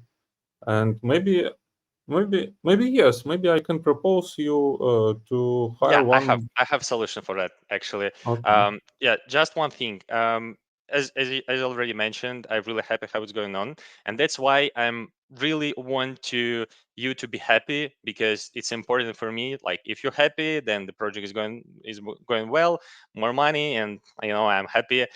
So I have another like solution for you. So you have weekends. If you still have family, maybe it's not an issue. But if you haven't the family, maybe you can start working on weekends and write code, making like writing code on the weekends, and you'll be happy. More coding, more features. What No do you way, think? no way, man. Like burnout is coming, and I cannot take it on weekends. I cannot overtime because I already overwhelmed with all of this stuff. I I, Okay. I can propose. Yeah, I saw this solution previous time, and I can propose you to hire one more person who will handle all of this managerial stuff, who will have a conversation with you, who will cover all of the meetings, who will create a user story for us, who can um gather the requirements also. I consider it can be a new role on a project. It can be a project manager. What do you think? Oh yeah, that's great idea. So Alex, I really like it because you have a lot of good ideas. So previous idea for hiring developers that was great, and actually having a new person, kind of manager that will be handle all this stuff, and you will have more time for writing code, and you'll be happy. You remember like you happy project money. I'm happy. So yeah, that's great. That's a great idea. Let's do it. Let's hire a new person. The team is gonna be project manager. Yeah, I like this name, project manager. Yeah, yeah. Okay, Sounds really great. And what yeah. what what about extra money for me? So I have great news for you. Perfect news. So our team is growing because we successfully launched a new feature in a year, and now our team is growing, and we have new people in our team on our side. So it means that starting from the next meeting, we will have a new stakeholder from my side.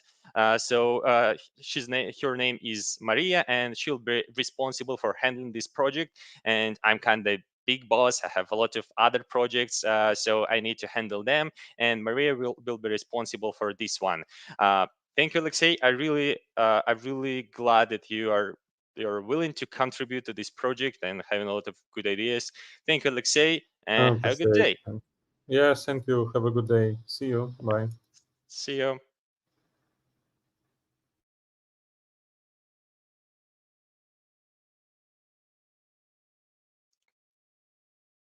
Okay, you've just seen the conversation between the customer and the team lead of the project. And the problem was that the team lead, Alexei, he stopped coding and he doesn't like it. So that's the next stage of the project. No more coding for lead engineer. Again, let's take a look at the problem. So Alex doesn't code anymore, and Alex spends a lot of time for non-technical things, but he's engineer. Yeah, he doesn't like it. So they came up with a solution, and the solution was to hire a new person, and the name of the role will be a project manager. Yeah, they decided to give to Alex opportunity to grow as an engineer, to continue growing in engineering track, to give him more ability to do it. Currently, the project setup is next. So we have a project manager, we have a team lead, and we have a dev team.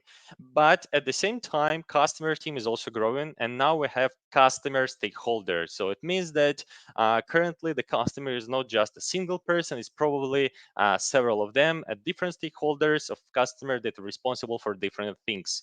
Let's take a look at responsibilities of a new person, of project manager.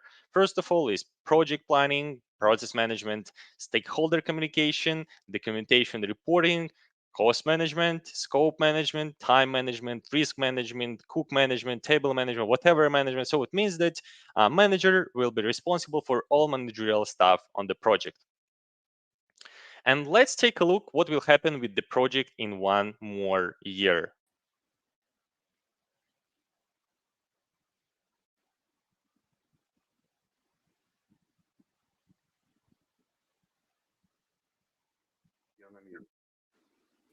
I'm sorry. Hi, Alexei. It was some technical issues, and Sure. yeah, how is going on?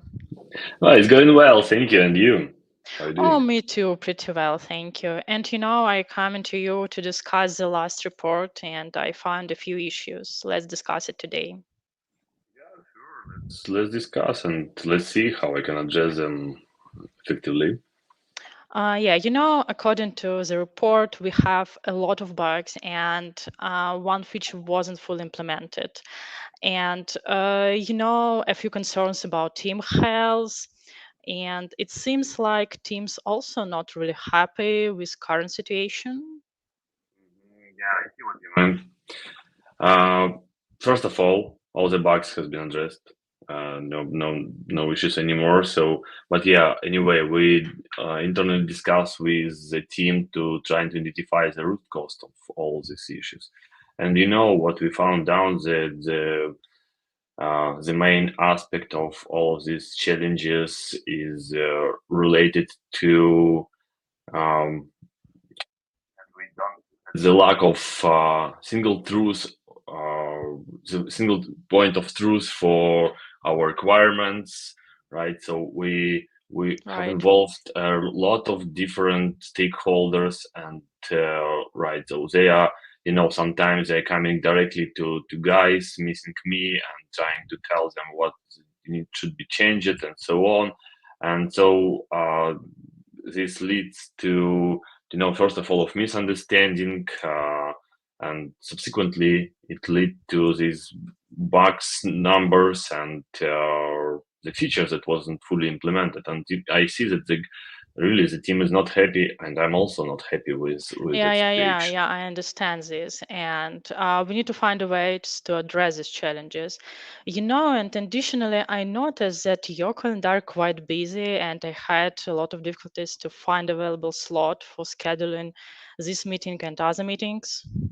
Yeah, sorry for that. Yeah, I'm really busy, and I've been doing several things in parallel. So, of course, all this team management stuff about creating, the stories, tasks, and documentation to keep documentation up to date, of course. And I still hiring and staffing the new team members and to.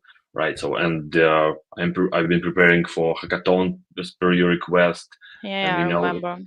Yes, and implementing Scrum is also keep me busy last few weeks. So yeah, but I will try to see and reschedule. I would say, right, review my calendar. Thanks a lot. And I have one more issue.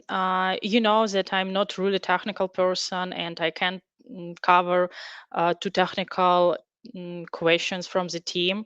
And I'd like to ask what can be done to prevent team from coming to me with really technical questions, because I'm really worrying, and I'd like to be sure that they need support, which they have support, which they need.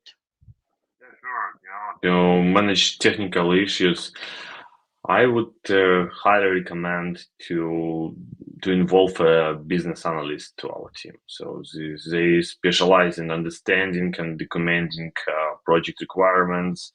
So they also know how to ensure that the requirements are clear, complete. Hold on, Alexei. What will be the benefit to me to have a BA in the team?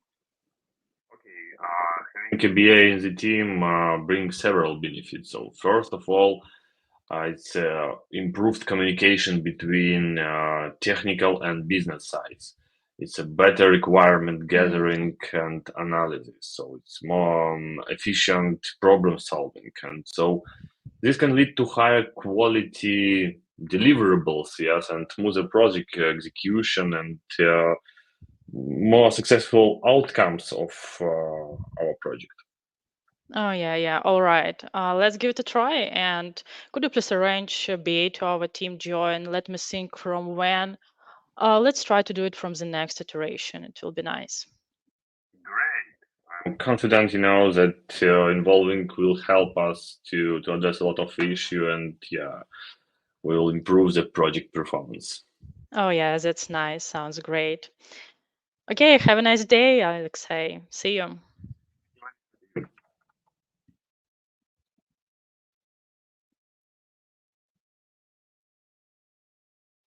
Okay, you've just seen the conversation between customer stakeholder and the project manager. And the next stage of the project is requirements. So we decided to name this stage so because of the problem that we have. We have a couple of them. So first of all, it's a lot of bugs, and the most like popular reason why we have a lot of bugs is requirements are not met for task. Then we also had the problem that customer is being pinged by developers because project manager is not always available, and developers ask customer technical questions. So developers, they are engineers, they are technical persons, customers non-technical at all, and it's hard for them to communicate between each other. And the solution was to hire again one more person in a team, and the name of the role is business analyst. So the final setup at this moment will be having business analysts, project manager, team lead, dev team from our development team part, and we have customer stakeholder from the customer part. Let's take a look at business analysts' responsibilities. First of all, is of course requirements gathering, it's requirement analysis and documentation, data analysis, business process modeling, communication and stakeholder management, change management, domain knowledge, and a lot of them, but we already listed the most popular ones for business analysts. And you might think that's the final setup on the project, but sometimes we have big or even large projects, and more new roles are needed for this project. And let's take a look what will happen with the project in one more year.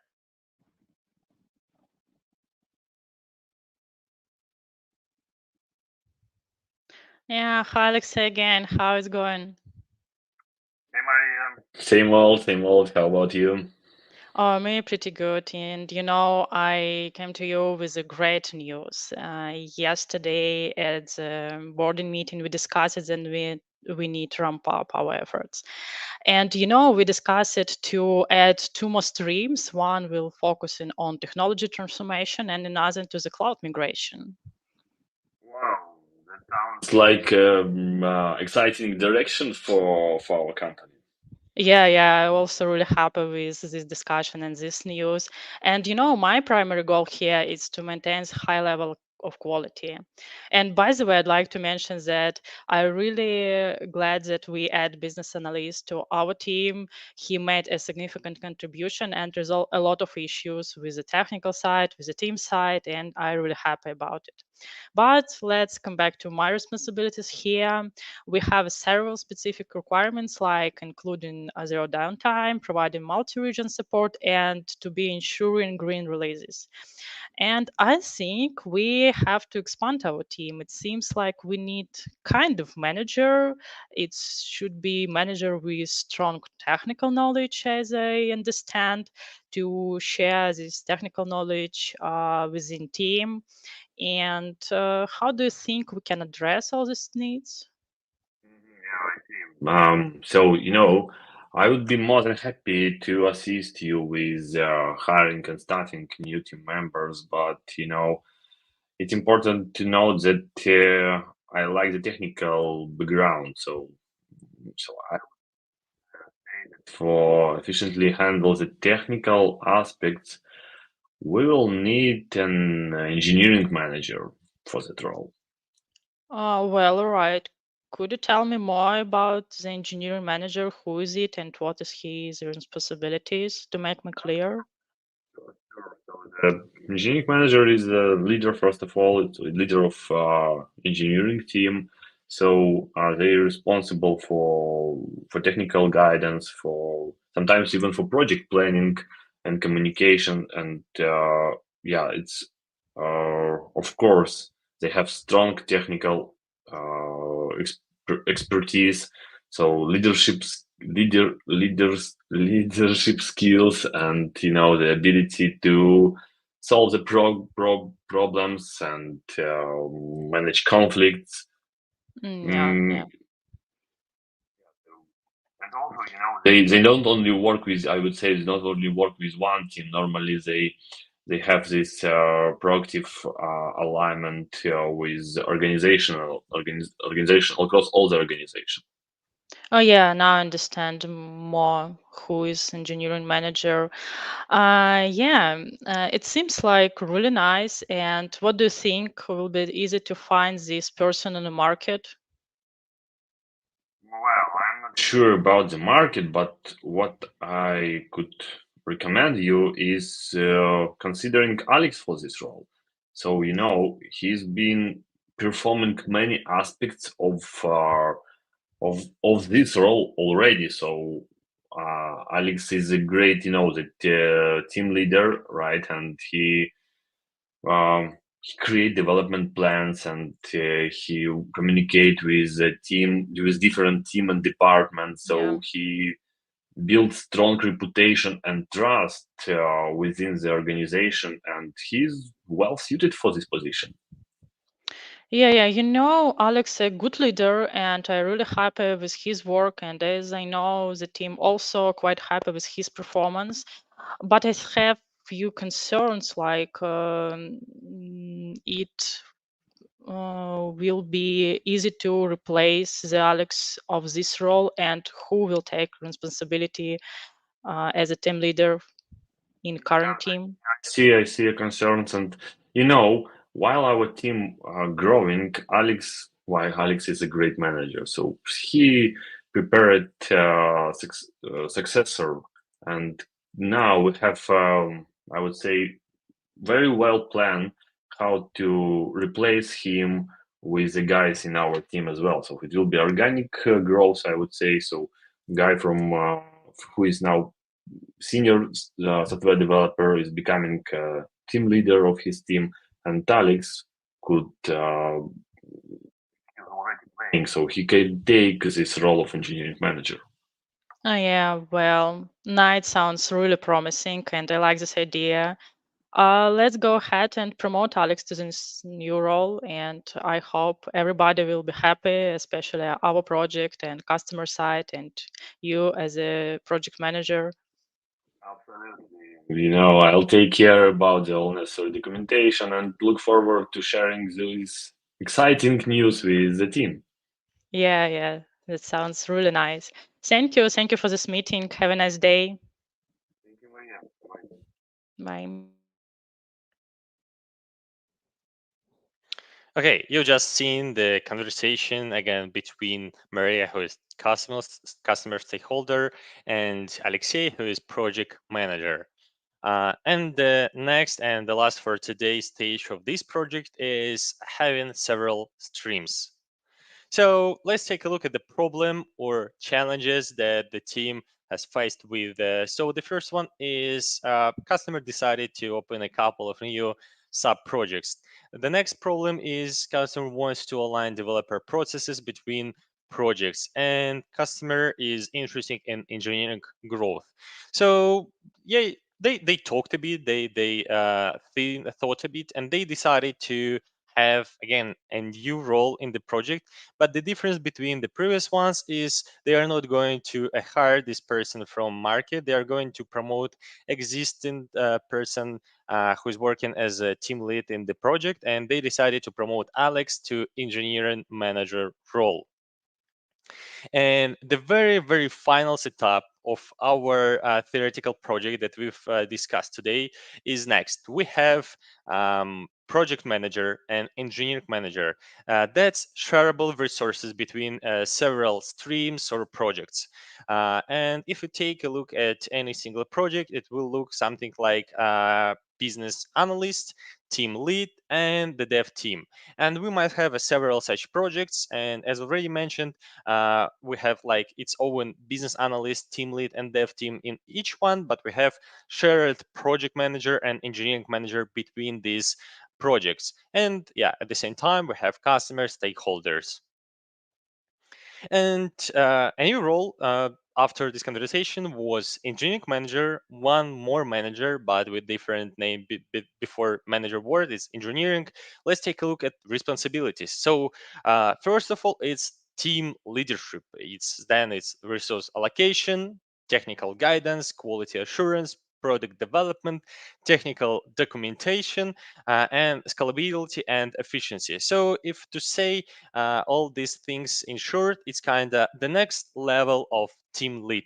But currently, that's responsibilities not only of one single project, but more about having several of them. And that was the last role play, the last stage of the project. Let's have a quick summary about everything we already talked. So the first one is during project growth, new roles appear in the project. And it's important to understand that small projects might not have even a project manager. Single developer can be enough because not a lot of managerial work are expected there. The next thing is engineer can replace any of these roles, but it will be time consuming and with less quality. And that's thing that, yes, engineer can do everything. That's right. Yeah, like it can engineer can write code, engineer can ask another engineer what about the status, but it will be with less quality, without knowing all these methodologies and so on. And probably the engineer will not be happy about that, because engineers, they by default they are interested into coding, into learning new technologies, new frameworks, but not about like Scrum, Kanban, or something like that. It depends, of course, but in general, something works like that. The next thing is that we provided a very single example of how project can grow. So it means that if we take a look at the same setup at the beginning of another project, the situation at the end can be very different because it's very specific on the project growth, on the budget, on the customer, on even time zone, on everything. It depends. And another project can have less or even more different roles and people in the team.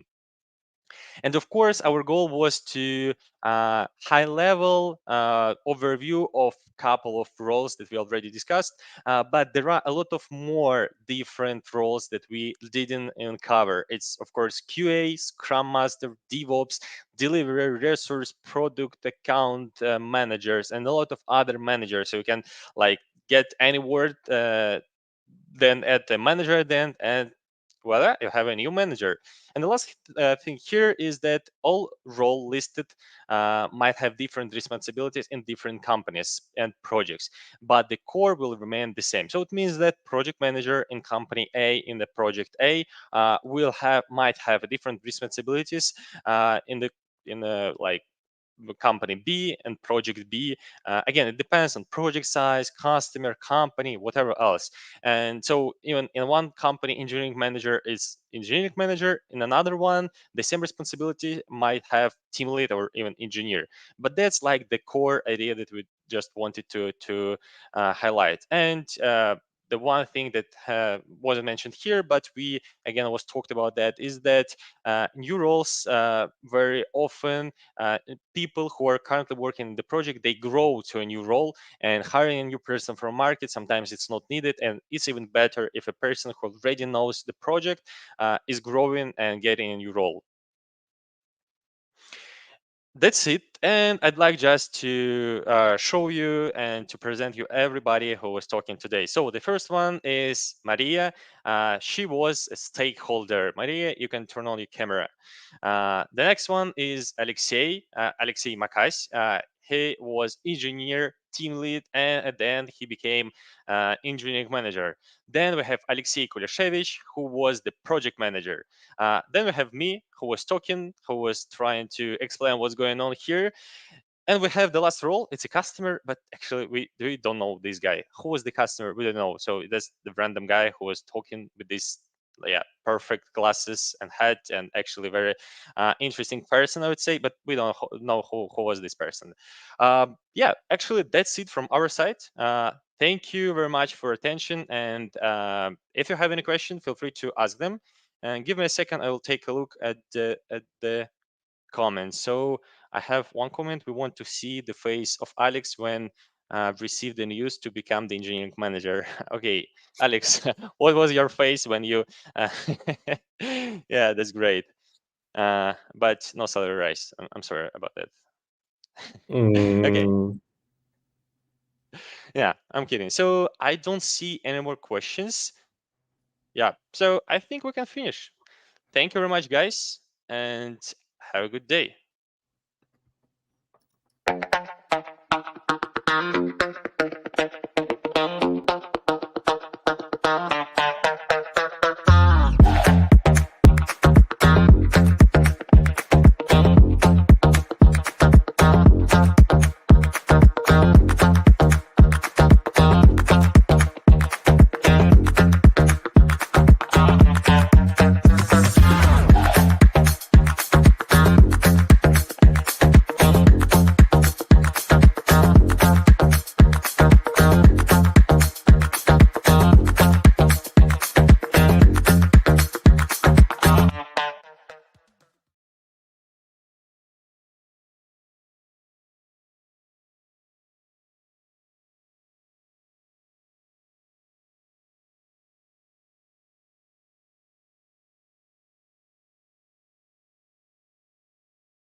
Thank you, guys. It was very funny to see this cartoon. Also, this is great teamwork.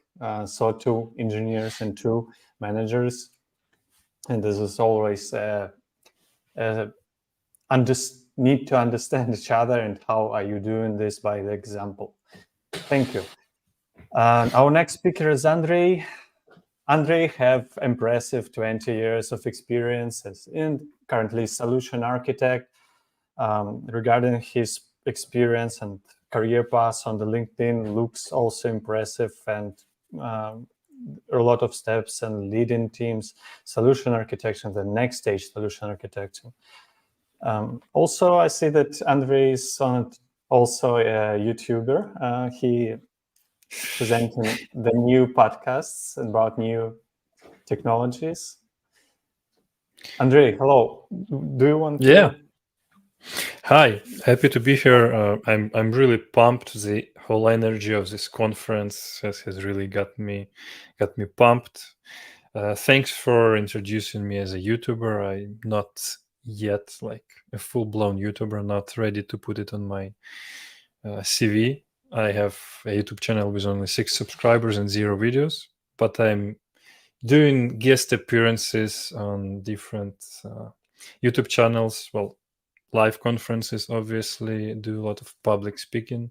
I think I really enjoyed it. Very honest and prepared speaker. Andrei looked for me very prepared, and we talked backstage. Andrei, what is your topic? What you want to share? Sure, but speaking of YouTube, my plan for the growth of my YouTube channel that by the end of this presentation, at least like 2 subscribers, I'll gain 2 subscribers, which is like 30% growth, which would be great. So you got and one. Coming back to my topic, the topic is recent web frameworks from the architectural perspective. I can say it because I practiced it like 100 times. This is the name, just to say it without any interruption. That was, I think, the most challenging part for me in the preparation here. We don't have such experience as yours, and excited to hear about this. Yeah, excited to go. So let's start. Thank you. Yeah, as I mentioned, and as you can see on the screen, the name of the presentation is recent web frameworks from the architectural perspective. However, it is not technically correct, and I think technically correct is the best type of correct. Technically correct name is relatively recent web frameworks, and you'll see why in a couple slides later. So the technically correct and proper name for a presentation is relatively recent web frameworks from the architectural perspective. Of course, me being the architect and sharing my perspective with you. Then I looked at this slide and I decided to add some design. So this is how adding some design from my point of view looks. So you can already tell I enjoy minimalism. Let's define the scope. Which relatively recent web frameworks are we talking about? These are Solid.js, Astor.js, and Quick. Why? To be honest, well, the answer is because I stumbled upon them and I liked what I saw. But again, I'm running ahead of myself. Let's let me do a quick introduction of myself, and this will be a brief one. So my name is Andrei Rudavko. This is a picture, a relatively recent one. You can see me in two places. As already mentioned, I am a solution architect, and I've been in web development since 2003. Of course, I've been using web since even before that. I've been using web. The most, like the earliest memory that I remember is from Netscape, when you put the URL in the Netscape web browser and you click enter. I think I saw this kind of animation. I think I remember some kind of globe spinning, although I'm not sure. So that's how much experience I have. I like to have it in terms of experience and not in terms of how old I am. And at work, I sometimes have to recommend a web framework.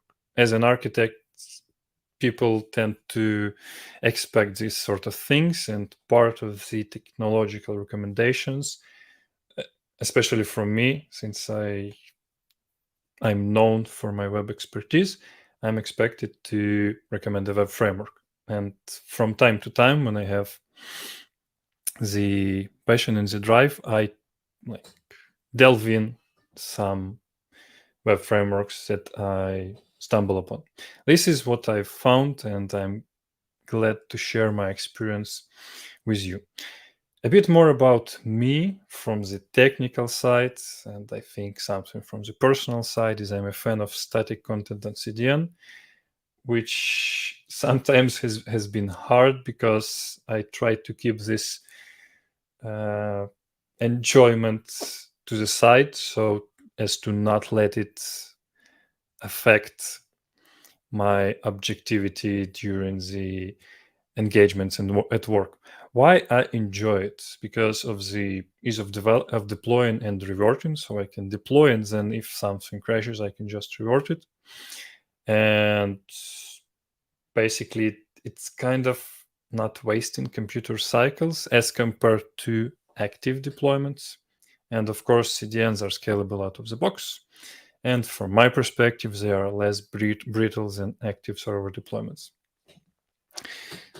This might seem like a tangent, but let's not dive into the framework comparison just yet.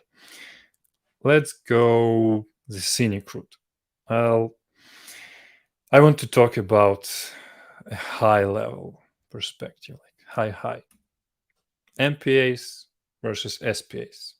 Having so much experience gives me the benefits of like thinking that I still remember web in the good old days, how it was. And basically the MPA, multiple application, or as they were known as just websites before the SPA has been coined, and the single page application, or like relatively new approach to the cool websites. Now, multi-page application basics. I'm sure everyone knows this, but just to reiterate, and this will come in later.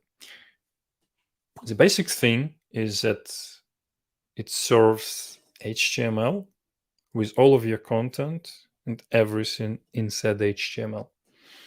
And historically and practically, and even now, some JavaScript to the side, like depending on the requirements. Some websites have zero JavaScript at all. Some have little, for example, for the calculators and some interactivity. But historically, it was just plain HTML. Then there was some JavaScript. Single page applications, on the contrary, they have this huge JavaScript and like very little HTML. I remember back in, 2003, 2004, when I was diving into the DOM handling methods of JavaScript, how you could create elements. And I thought to myself, okay, because I used to look inside the source code of basically every interesting website that I came around to check how it's made, how it was written, what approaches they used. And usually when you open the website back like in 2003 and clicked view source, you would see everything. And when I learned this create DOM elements methods, I thought, okay, it would be really funny to ship just empty body like tiny HTML, and then with JavaScript populated with DOM elements. And obviously now all SPA websites are built like that. And connecting back, why it was important for me to mention that I started in 2003 is surprisingly the SPA application, the SPA concept was first discussed by Netscape, if you remember a few slides back, the Netscape logo, in 2003, the same year that at least I start my web development experience journey. Now, the difference in approaches comes to the comparison. Like, I won't dive deep into this. I won't be very technical. I'll just briefly touch and highlight the key points, like the key benefits, at least from my perspective, from my side. And the discussion on these topics, at least from the points that I'm seeing, is always versus. There are proponents of multi-page applications and proponents of single-page application. And when React introduced server components, there was a lot of buzz. And this funny phrase, like, we are just going back in circles to where we started, it keeps repeating like every 5 or so years. To me, it's very interesting because from my perspective, at least from what I'm seeing, is that most current approaches are actually the combined approaches of MPAs and SPAs. At least there's always a possibility. Like if you take React, now they have React server components. If you take Angular, there is possibility to use server-side rendering. If you take Ruby on Rails, there's also possibility. Ruby on Rails is like mostly MPA framework, but there is a possibility to include some kind of SPA approaches in there. So from my perspective, currently it's a combination of those. And when you combine those, obviously you try to take best of both worlds. And almost always it works out that way. Of course, when it comes to better developer experience, there's a question mark because there's added complexity. You have to think in several stages, in several steps, what will be executed on the server and what will be executed on the client. Okay, now that we have taken the scenic route, we have arrived in the start of our destination. And finally, let's talk about the 3 web frameworks that I mentioned in the start. Let's start, of course, with Solid. And as you can see in the bottom left, grayed out a React logo, because to me, and I think to most people, Solid.js is kind of like React. What are, with some minor differences, what are those differences? This is actually the reason why I had to include the word relatively in my presentation title, because Solid.js development started around 2018, which is not recent or modern in any way, but it is very interesting. I like this framework, so I used it for a few personal projects. Some were just to try out, some were with some experience, and I think I really enjoyed it. There were a few differences, but in general, from like, not from the architectural perspective, but from the development perspective, I think it's kind of it's more fun and more flexible in some ways, but again more rigid in other ways. Comparing it to React, it has 8 kilobytes of total zipped size that you have to download when you visit a website, as compared to 44 kilobytes of bundle size that you have to download when you visit a website built in React. Interestingly, it has no virtual DOM. Basically, all of the code that you are writing, it's being compiled to vanilla.js. And that's how they are able to achieve this extreme performance, at least according to synthetic tests, and of course, better load because the bundle size is lower. Coming back, why I told you about MPA versus SPA or MPA plus MPA. Solid.js, of course, provides server-side rendering, and in what approach does Solid.js at least like officially suggest and works? And this is, of course, hydration.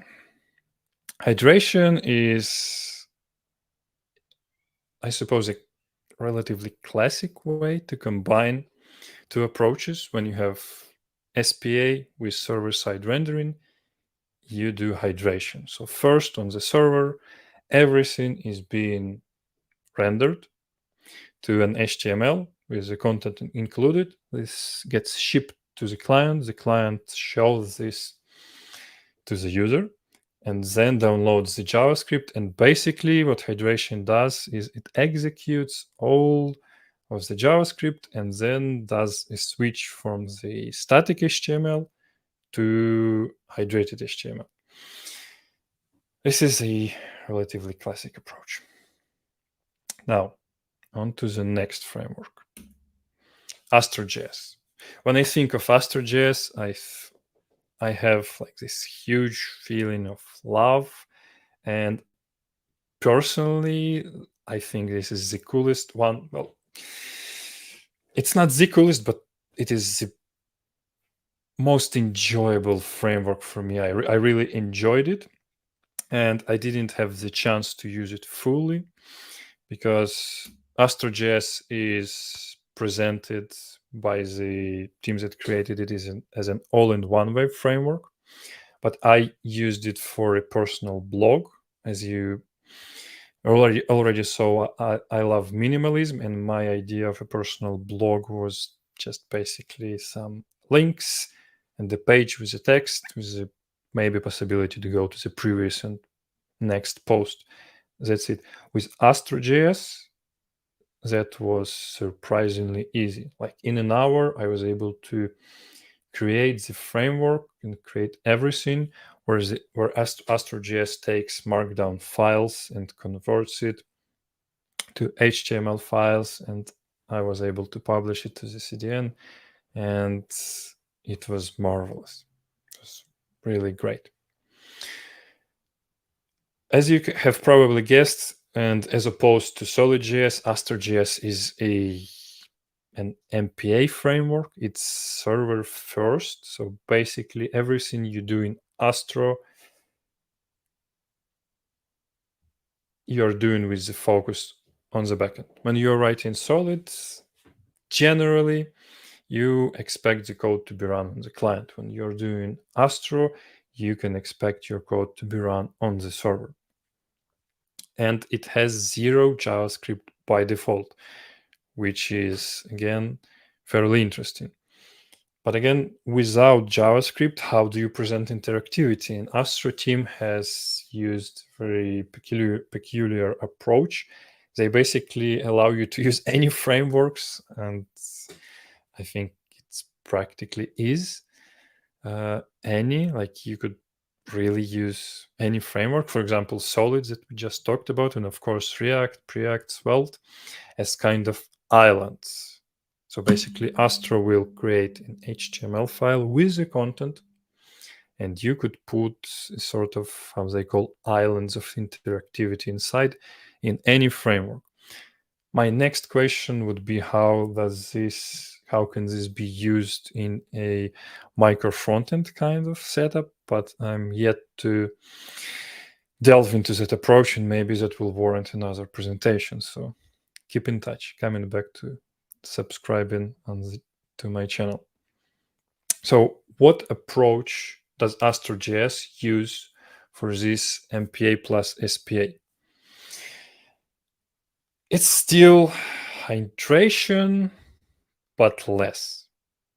So if the suggested SolidJS server-side rendering approach is hydration of the full page, the out-of-the-box suggested AstroJS approach is hydration, but less. Partial hydration. So basically, with these islands of interactivity, they are suggesting to just load the JavaScript that you need, which is pretty cool, I think. Now on to the most, I would say, innovative framework, Quick. Why is it the most innovative?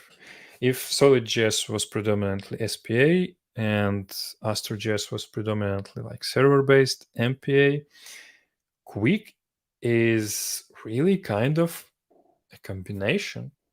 And I think this is the coolest approach that I've seen to properly combining server-side rendering, again in quotes, with SPA. Because, and they advertise this framework as a new kind of web framework. I put it in quotes because it's a quote, but I think I agree with that statement. I think it's a valid one. So basically, the approach is lazy loading on steroids. What is their approach? It's no hydration. You download HTML, and basically they are saying that it's interactive immediately. Of course, without downloading the JavaScript, it cannot be interactive. So their approach is lazy loading on steroids. And it's this new concept called resumability. You don't need hydration because their approach is obviously it's not something entirely new, but I think they are using it in a new and interesting way. So when you go to the website made in Quick, you download the whole HTML, and when you click a button, it will download just the code that's associated with that button. Now, obviously, there are some prefetching and preloading and multiple steps involved, but in general, I think it's pretty cool. And their promise is that you can have, they're basically trying to solve a problem when the bigger the feature set of a website, of an SPA website is, the bigger the bundle is, the longer the time to interactive phase is. And their promise is that you can still have your website with minimal JavaScript to load faster and become instantly interactive, regardless of the amount of code that you have in the project. That's really cool. As I mentioned, to me, it looks like, at least it feels like lazy loading on steroids. With Quick, I had some minor experience. I'm yet to test it fully and completely, but from what I'm seeing, I think this is pretty cool. And I'm really excited to see where the web is going. So thank you for coming to my presentation.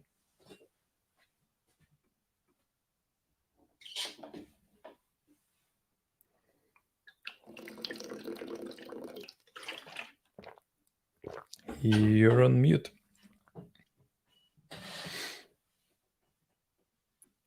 Thank you, Andrei. We got You're interested that to learn from your experience because it feels like you boiled it down right now. And your talk is gaining some questions right now. First of all, people are thanking you for presentation. And any thoughts on HTMX? Zero. All right. Zero thoughts because I don't have enough information to give any thoughts. Haven't yet delved into this. And from like my experience, when I see some new technology, I usually give it some time. I don't straight jump into like delving. I just see how it goes. And I think in around 3 to 6 months, I'll be ready to dive deep on what HTMX is. When you talk that you're ready, that I just personally feel that you will. That's pretty good. From other perspective of questions, for your perspective, is there any reason to use solid, quick Astro nowadays in production environment? That's a good question. From my personal feel, how I think about it, I would start using it, and I would personally maybe suggest AstroJS, and I would definitely suggest Solid. Solid.js feels really solid at the moment, but not for something big. Personally, I would start from something small and something that would really win from using it, because obviously it has some drawbacks. For recommending Solid.js, you have to have like a team that is either knows Solid.js and has experience with it, or is ready to learn it. And when the client is ready for the team to get to learn Solid.js, so basically right now the hurdles that we have to overcome is kind of big. So basically for React there is practically no hurdle, and this is a no-brainer. Like, you recommend React, you have tons of developers who know it, you have huge development community, you have tons of projects on production that are running smoothly. But with Solid.js you also have those things, but they are a bit less, and with developer experience there is kind of a hurdle. So for me to recommend it, there must be some major benefit of why do we need to use Solid.js. Personally, I would like to recommend Quick more, but again, maybe in a half a year. And of course, yeah, it depends if we can go with some other frameworks that has been like on the market more, and that has more presence. That would be easier. For Quick, as I mentioned, there are hurdles, and unless there is some specific use case where the benefits would be clear, I think I'll still wait. But again, the timeline, that right now I would recommend everyone to dive deeper, do some hands-on, create some personal pet projects to check it out for themselves, to be ready to do production in half a year. So do you recommend is when to start? You recommend to start quick and in a half a year? No, I recommend everyone to go to the Quick website and create the personal pet Quick project if you have the time and experience to be ready when in half a year or a year everyone will start using Quick, and there will be some demand on the marketplace. You can then add that you have at least half a year of experience with Quick. Nice prediction from the experience of solution architect. I think that's worth it to give it a try. Yeah. And would be funny to look back on this recording in half a year and a year. I'll make sure to follow up. In this case, we record this session, and if you see this session from the future, just get in touch with Andre and do something for the next future. And will you personally recommend these frameworks for production use? You also already answered, but maybe something else. I think I see some more questions. Good. Yeah. If you still have the time, I'm happy to answer. Yes, I think we have 5 minutes at least. And the question is, Francesco asking, can be useful to use these new frameworks in next years when all devices and bandwidth will be more? So. Okay, that's an interesting question, especially regarding the device power and bandwidth.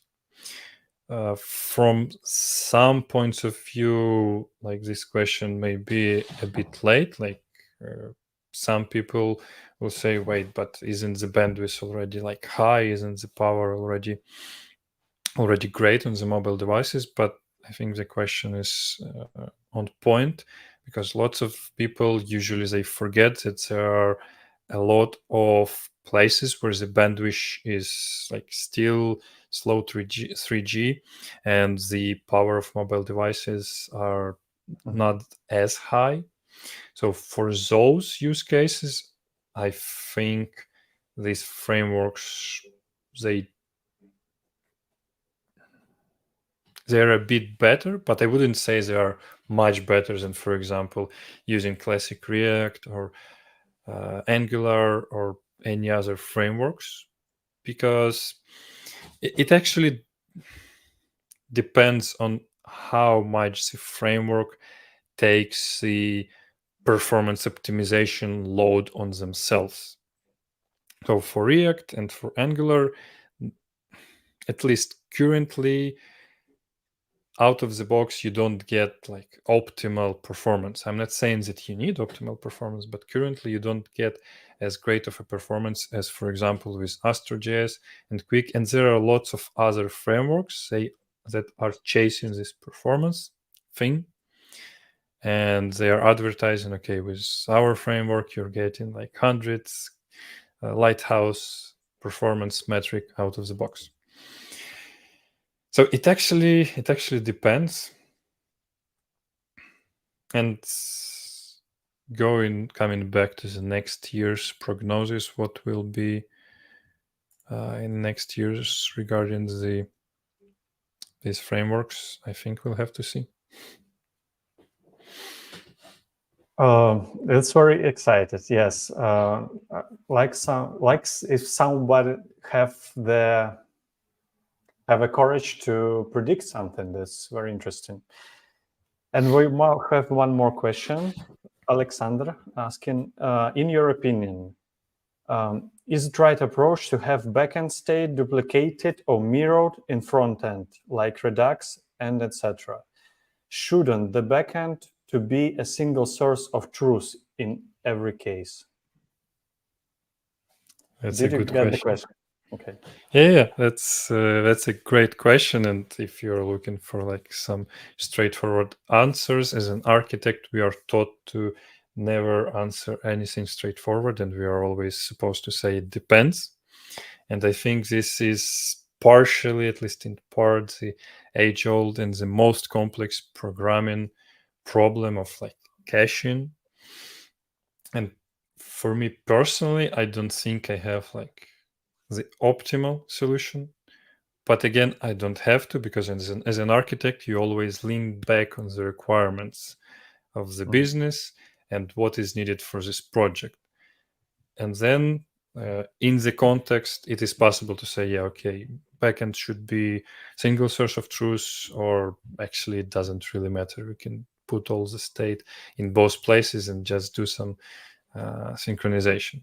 Because from my experience, if you have states on the client and on the server and you have to synchronize them, you will end up in some sort of complexity, and you'll have to overcome some sort of problems. There is no, well, basically the merging algorithm and merging process is not that simple. And personally, I think a few years ago, I used the approach where I used backend. And again, this is from my personal experience, not something from the production, and not something I would recommend, but I used it because it felt more secure. So basically, I put all of the state on the backend, and that was source of truth. And because there was a WebSocket connection, so basically and this is like an interesting approach. Again, don't use it.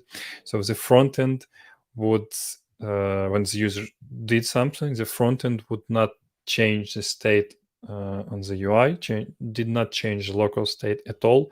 So the front end would call backend and update the state. The state on the backend would be updated, and then using the WebSocket connection, the update of the state would come to the front end, and then the UI would be updated. And yeah, as I mentioned, this is not an ideal approach for anything, but for me, it felt nice and interesting. Let me check if we got anything else of questions. Looks not. And looks like you can ask Andrei for any problem, architectural or engineering. And looking forward to see what is the future. Thanks for sharing your vision. Yeah, thanks everyone for watching. Thanks for having me. And yeah, looking forward to what's next. Thank you, Andrei. And we have two more talks left. Stay on this channel. See you. Thanks. See you.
Hello, Kirill. Hello, Sargis. Hello, everyone. Hello. Well, guys, we have two engineers that our conference is engineers to engineers, and we talked already about server and the client. And guys, I prepared this bridging a gap between a client and server topic. Want you to share how did you prepare this talk? What do you want to share about with us today? Thank you. So today we are so excited to present you our talk, which is entitled "What's New in Form Handling: bridging the gap between client and server. A few words about the agenda. First of all, we are going to talk about forms, web, and standards. Then we are going to talk about Remix, which is a new framework, and specifically, we are going to present you how Remix changed the game in form handling. Then we are going to move on to server actions, which are a completely new feature in React.js and also Next.js. Then we'll show you a demo project and we'll see all of this magic in form handling in action. And then at the end of the talk, we'll be happy to answer your questions. First of all, let us introduce ourselves. Kirill, please go ahead. Yeah, hello everyone again. I'm Kirill. I've been working in the front end for more than 7 years. My path was started with jQuery, so I've seen some stuff. And my heart now in with React.js. Also, I'd like to develop an app that makes users say, "Whoa, that's amazing."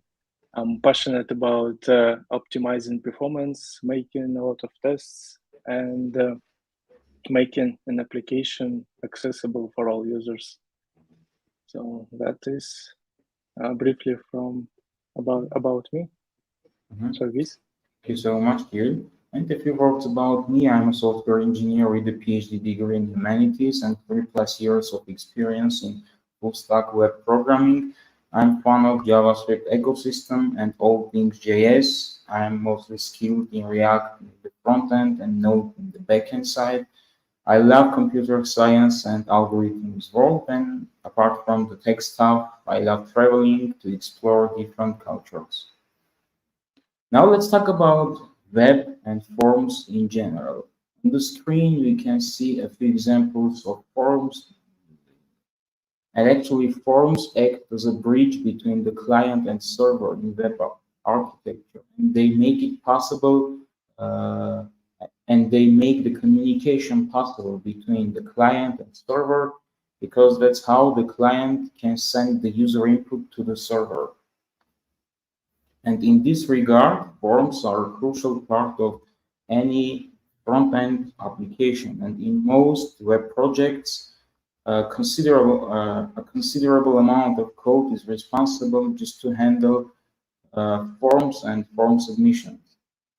And we can see this Facebook like or thumbs up button, which is just an example, another example of form. It might come as a surprise, but yeah, this is also a form because the client, the web apps, sends user input to the server.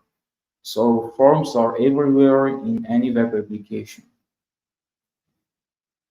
Forms were originally designed for the pre-JavaScript web world to make it possible for web apps to send user input in an HTTP request.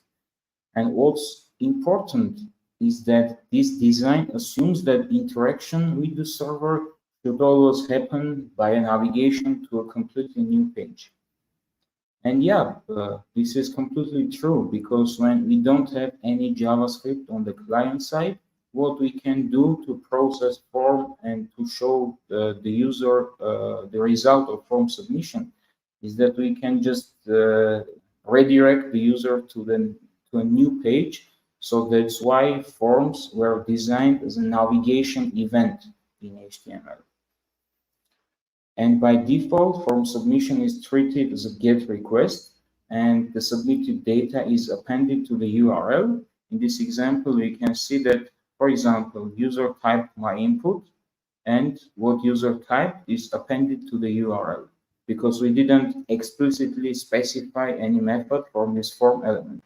On the other hand, in the second example, we can see that method is set to post, so it is treated to be it is treated as a post request, and form data, instead of appending to the URL, will be processed as a request body and will not be visible. One example might be, for example, sign-in form,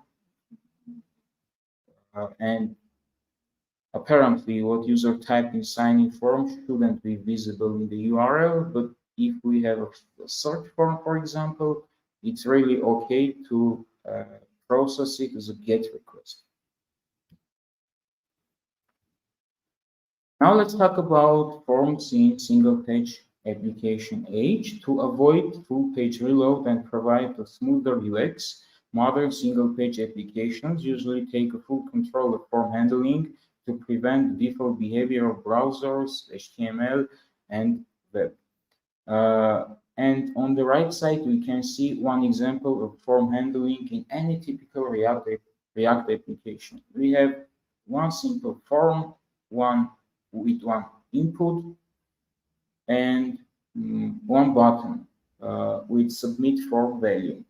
And once this form is submitted, what is going to happen is that we are going to prevent the default behavior of browser by calling event.prevent default function, just to prevent this full page reload. Yeah, because if we didn't specify it, the browser will take control of form handling and will try to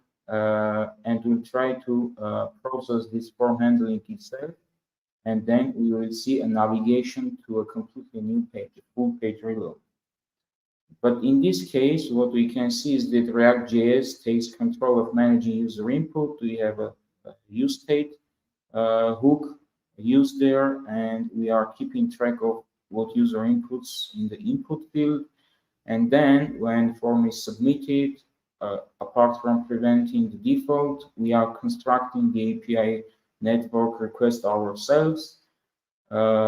We specify the method. Also, we provide the request body there, and then we might also handle any side effect which might come as a result of this form submission. So we are doing a lot of stuff here. And we can see that this is a really imperative programming in a declarative framework. So everything else in React seems to be declarative. Only when it comes to form handling, this framework suddenly becomes an imperative.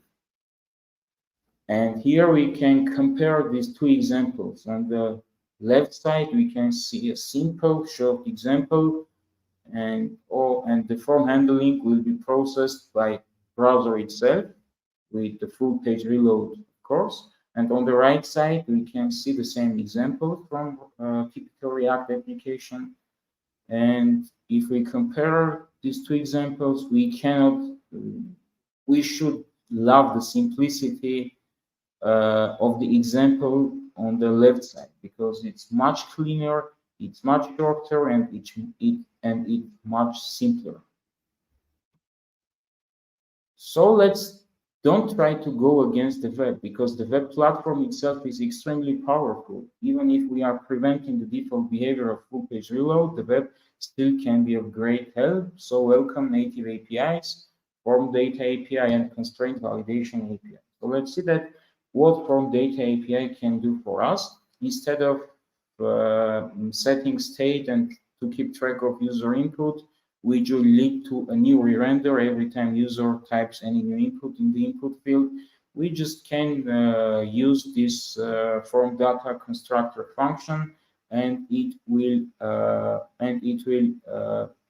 take all of the user input values from event.target element and so on. We can just pass it to body, and that's it. We don't need any state here. So this is one way that web platform can help us, even if we are trying to prevent default, for example. And then another example is that we can use constraint validation API to build very customizable validation systems on the client side.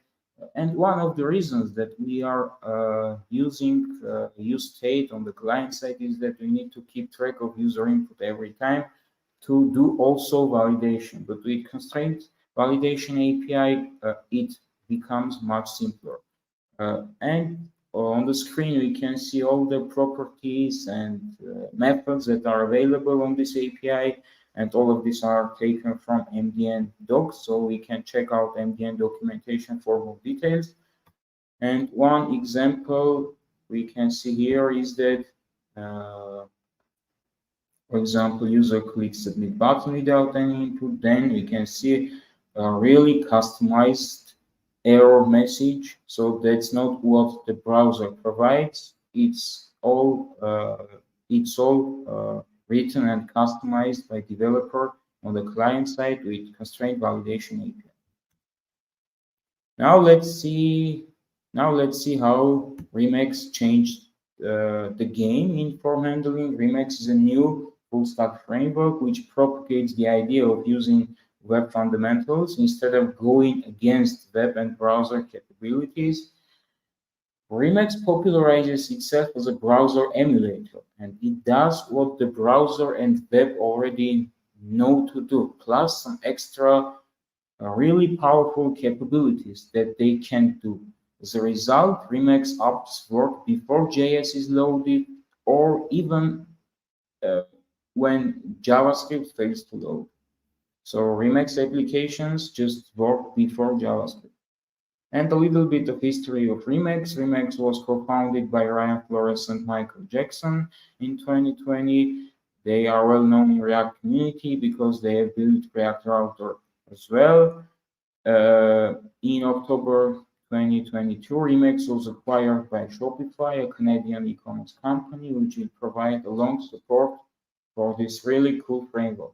Now let's see what Remix proposes in form handling. We can use form component from Remix, and that's it. Everything else is the same. Instead of using HTML form with lowercase, we just need to use form with capital letter. And this form component which is provided by Remix is just a declarative way to perform data mutations, create, update, and delete all of this stuff. And whether JavaScript is on the page or not, your data interactions created with form and action will work. And after form submission, all of the loaders on the page will be reloaded. And loaders are get functions, which are just functions which are responsible for get requests for this route. And this will ensure that any updates to our data will be reflected in the UI, so we don't need to take care of data updates. And form also automatically serializes your form's values identically to what the browser will do in this case. And also we can build optimistic UI and pending indicators with use navigation hook provided by Remix. So what we can see here is that we need to pass some URL, some relative URL to action property of form. And this will lead to a function created in our file system. And this action will run only on the server side. We can do any kind of server-side logic and data mutations there, or we can write to database and so on. Any server-side logic we can write in this function, which is just provided to action properties of form component. No state, no complexity, everything is much simpler, and also there will not be full page reload in this case. Now let's talk about server actions, which are new revolutionary feature in React framework. Server actions are functions that run on the server side. But the thing is that we can call them on the client side just like a normal function. They are still an alpha feature in React, but they are also available in Next.js with a special flag. Server actions allows us to run code on the server without having to create an API endpoint. And it's really true. We don't need any additional layer between client and server. Client doesn't need to interact with the server with any additional layer. A few examples that server actions can help us with. We can write any logic related to writing to a database, for example. We can write to database directly from the client side because this function will run on the server side, so there is no safety threats in this case. And we can write any server-side logic. We can call any external APIs without having to create an API endpoint. So in summary, we can do any server-side stuff in server actions without having to create an API endpoint. And let's see a simple example of server actions. This looks revolutionary, right?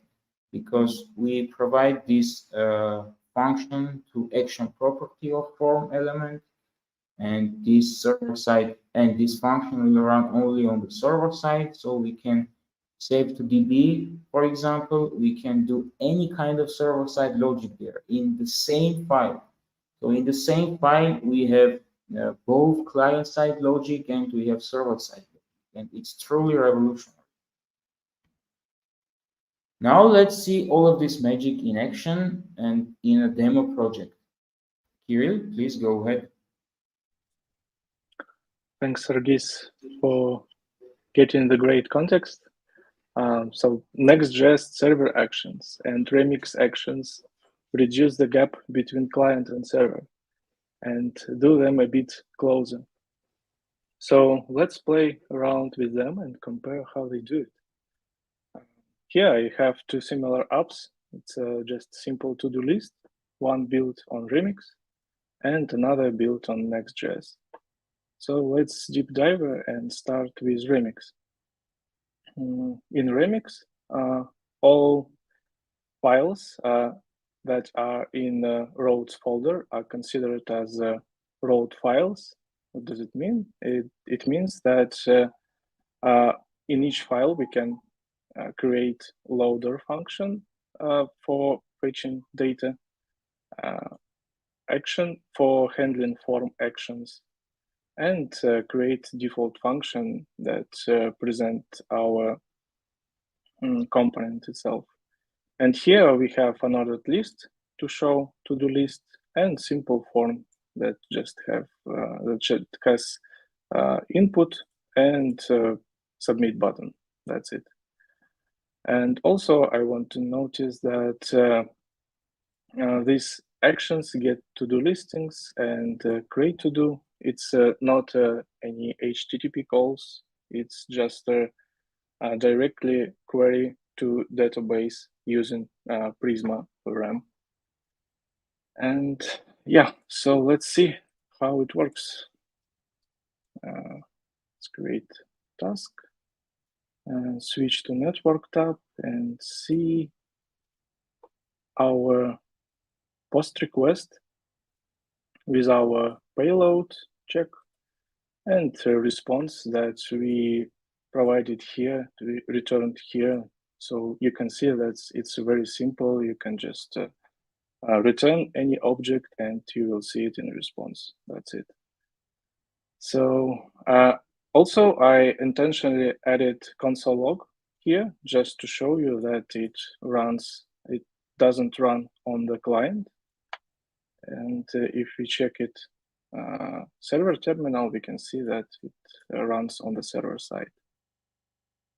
So let's make a challenge for our small app and disable JavaScript, and we'll see how Remix handles with that. So let's make sure that our JavaScript are rejected and see what will happen.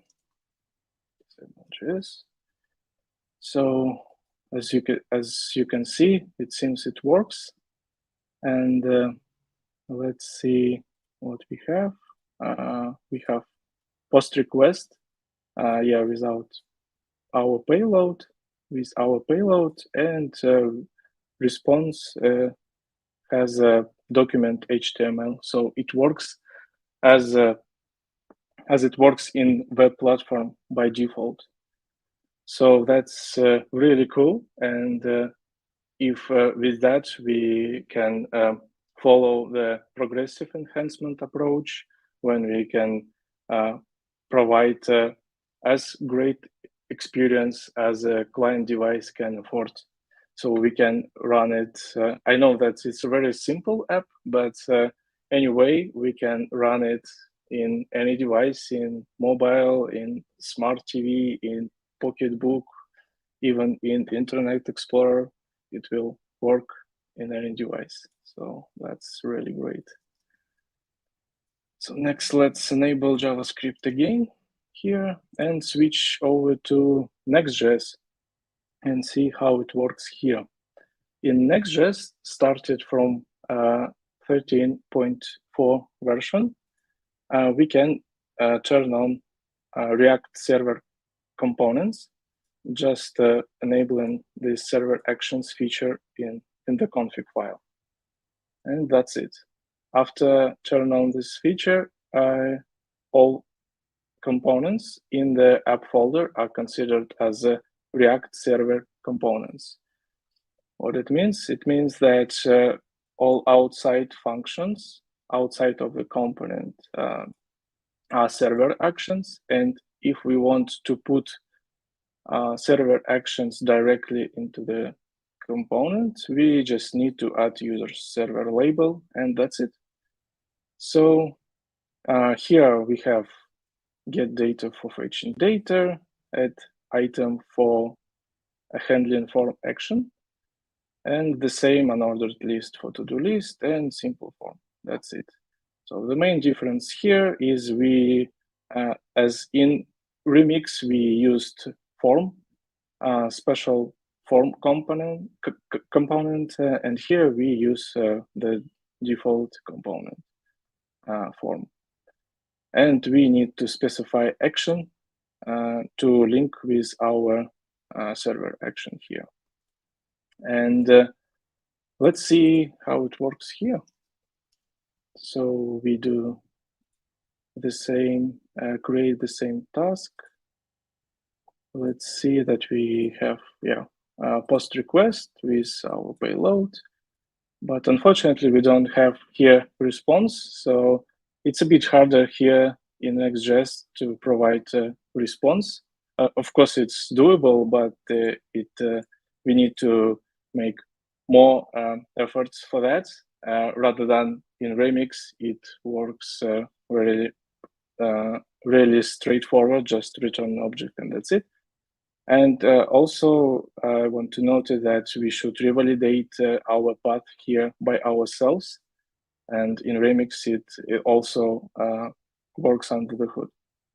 So here I also intentionally added console log. And let's check that we don't have this on the client. And we have this only in server terminal. So now let's do the same challenge and disable JavaScript in Next.js and see what we have. So let's create task, and it seems it works here as well. So let's check. So as you can see, our JavaScript are rejected, and we have the same post request that's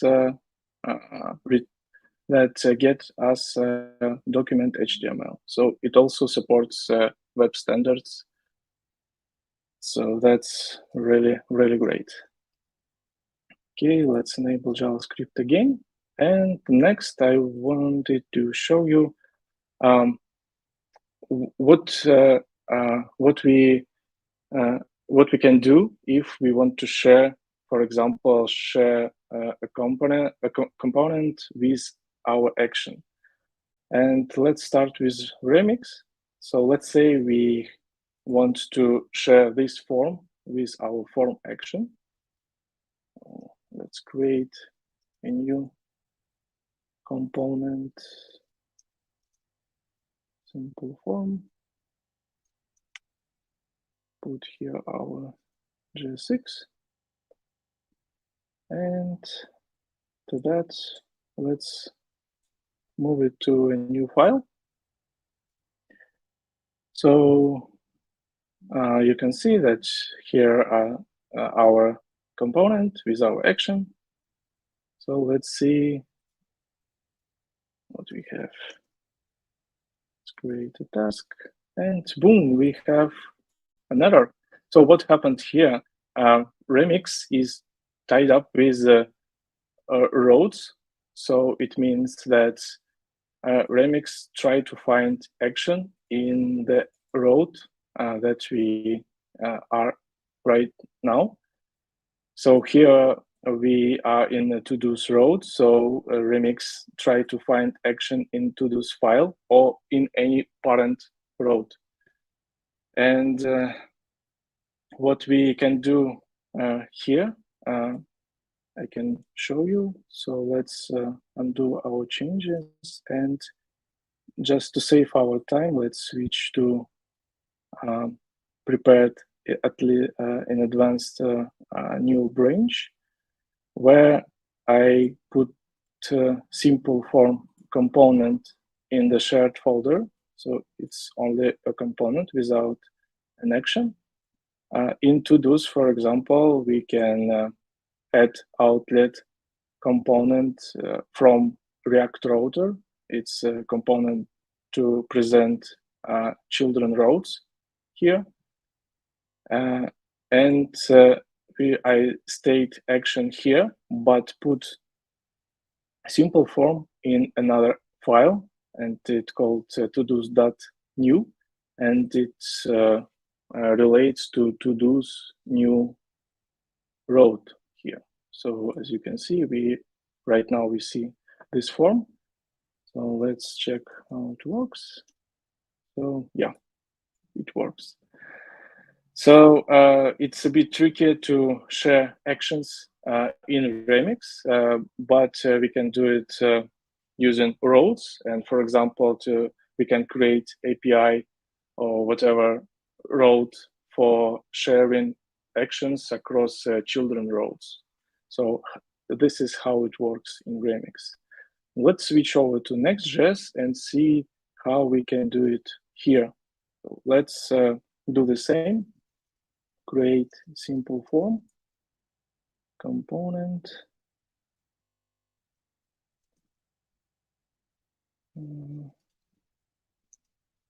Put here our JSX. Don't this. Let's move our form action to the same component and move it to a new file. As you can see, we created new file with our component and collocated it with form action. And here we have just simple form. Let's check. Simple form. So as you can see, it works. So to sum up, Next.js works as smoothly as it can with sharing component. It works as a common React application, common React. So let's compare Remix and Next.js and highlight the major differences between them.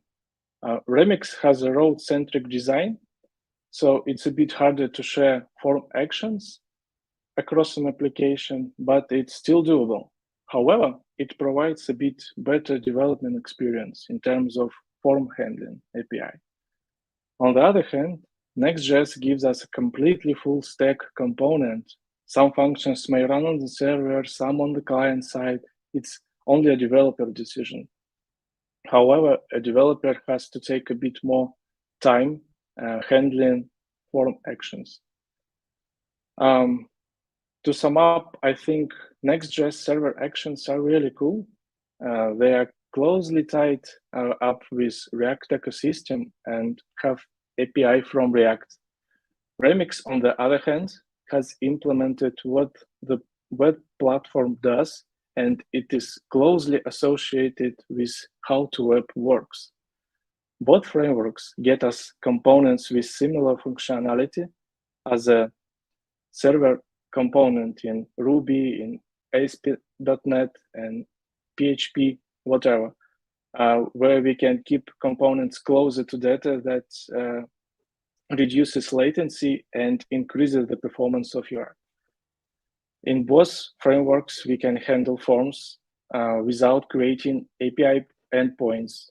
Even without JavaScript on the client, they get new breadth to web standards and propagate them. And that's really exciting. So both of them are worth to taste. And that's all that we wanted to show on the demo part. If we have time, we can switch to a QA part and see if we have any questions so far.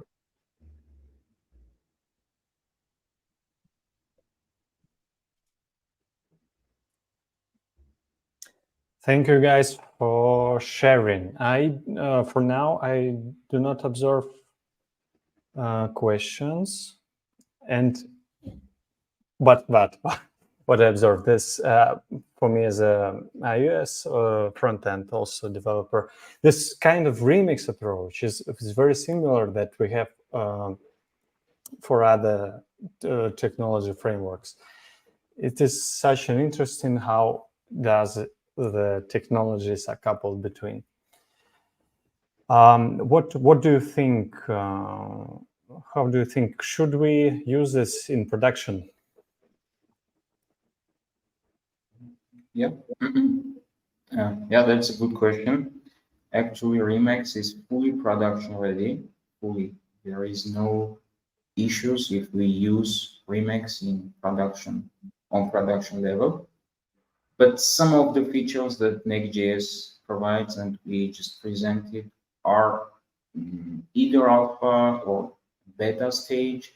So I can say that Next.js is not fully production ready, but they are just working very hard on making the latest Next.js features production ready.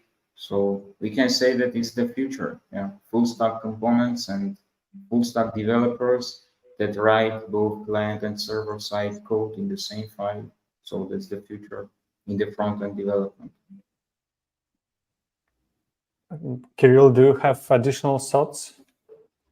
Because I'm strongly agree with you, Sergis. This kind of really future, full stack. Yeah, I am as well, and I'm really excited about this new full stack frameworks that significantly improves performance on the client.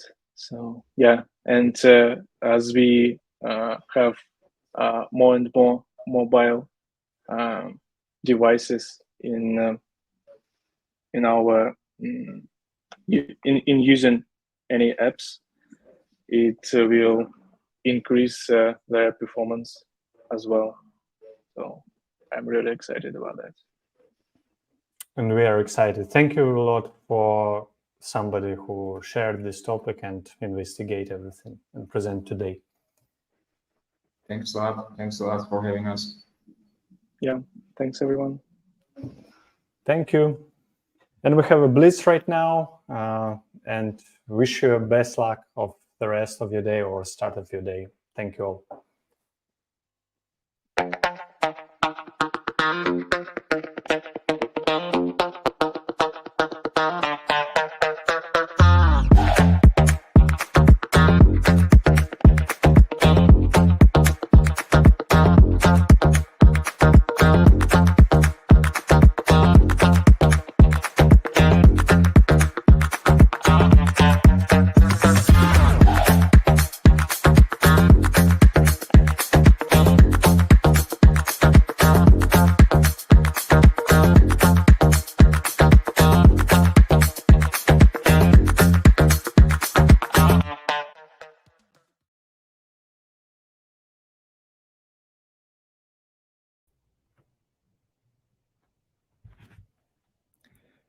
Hello, everyone.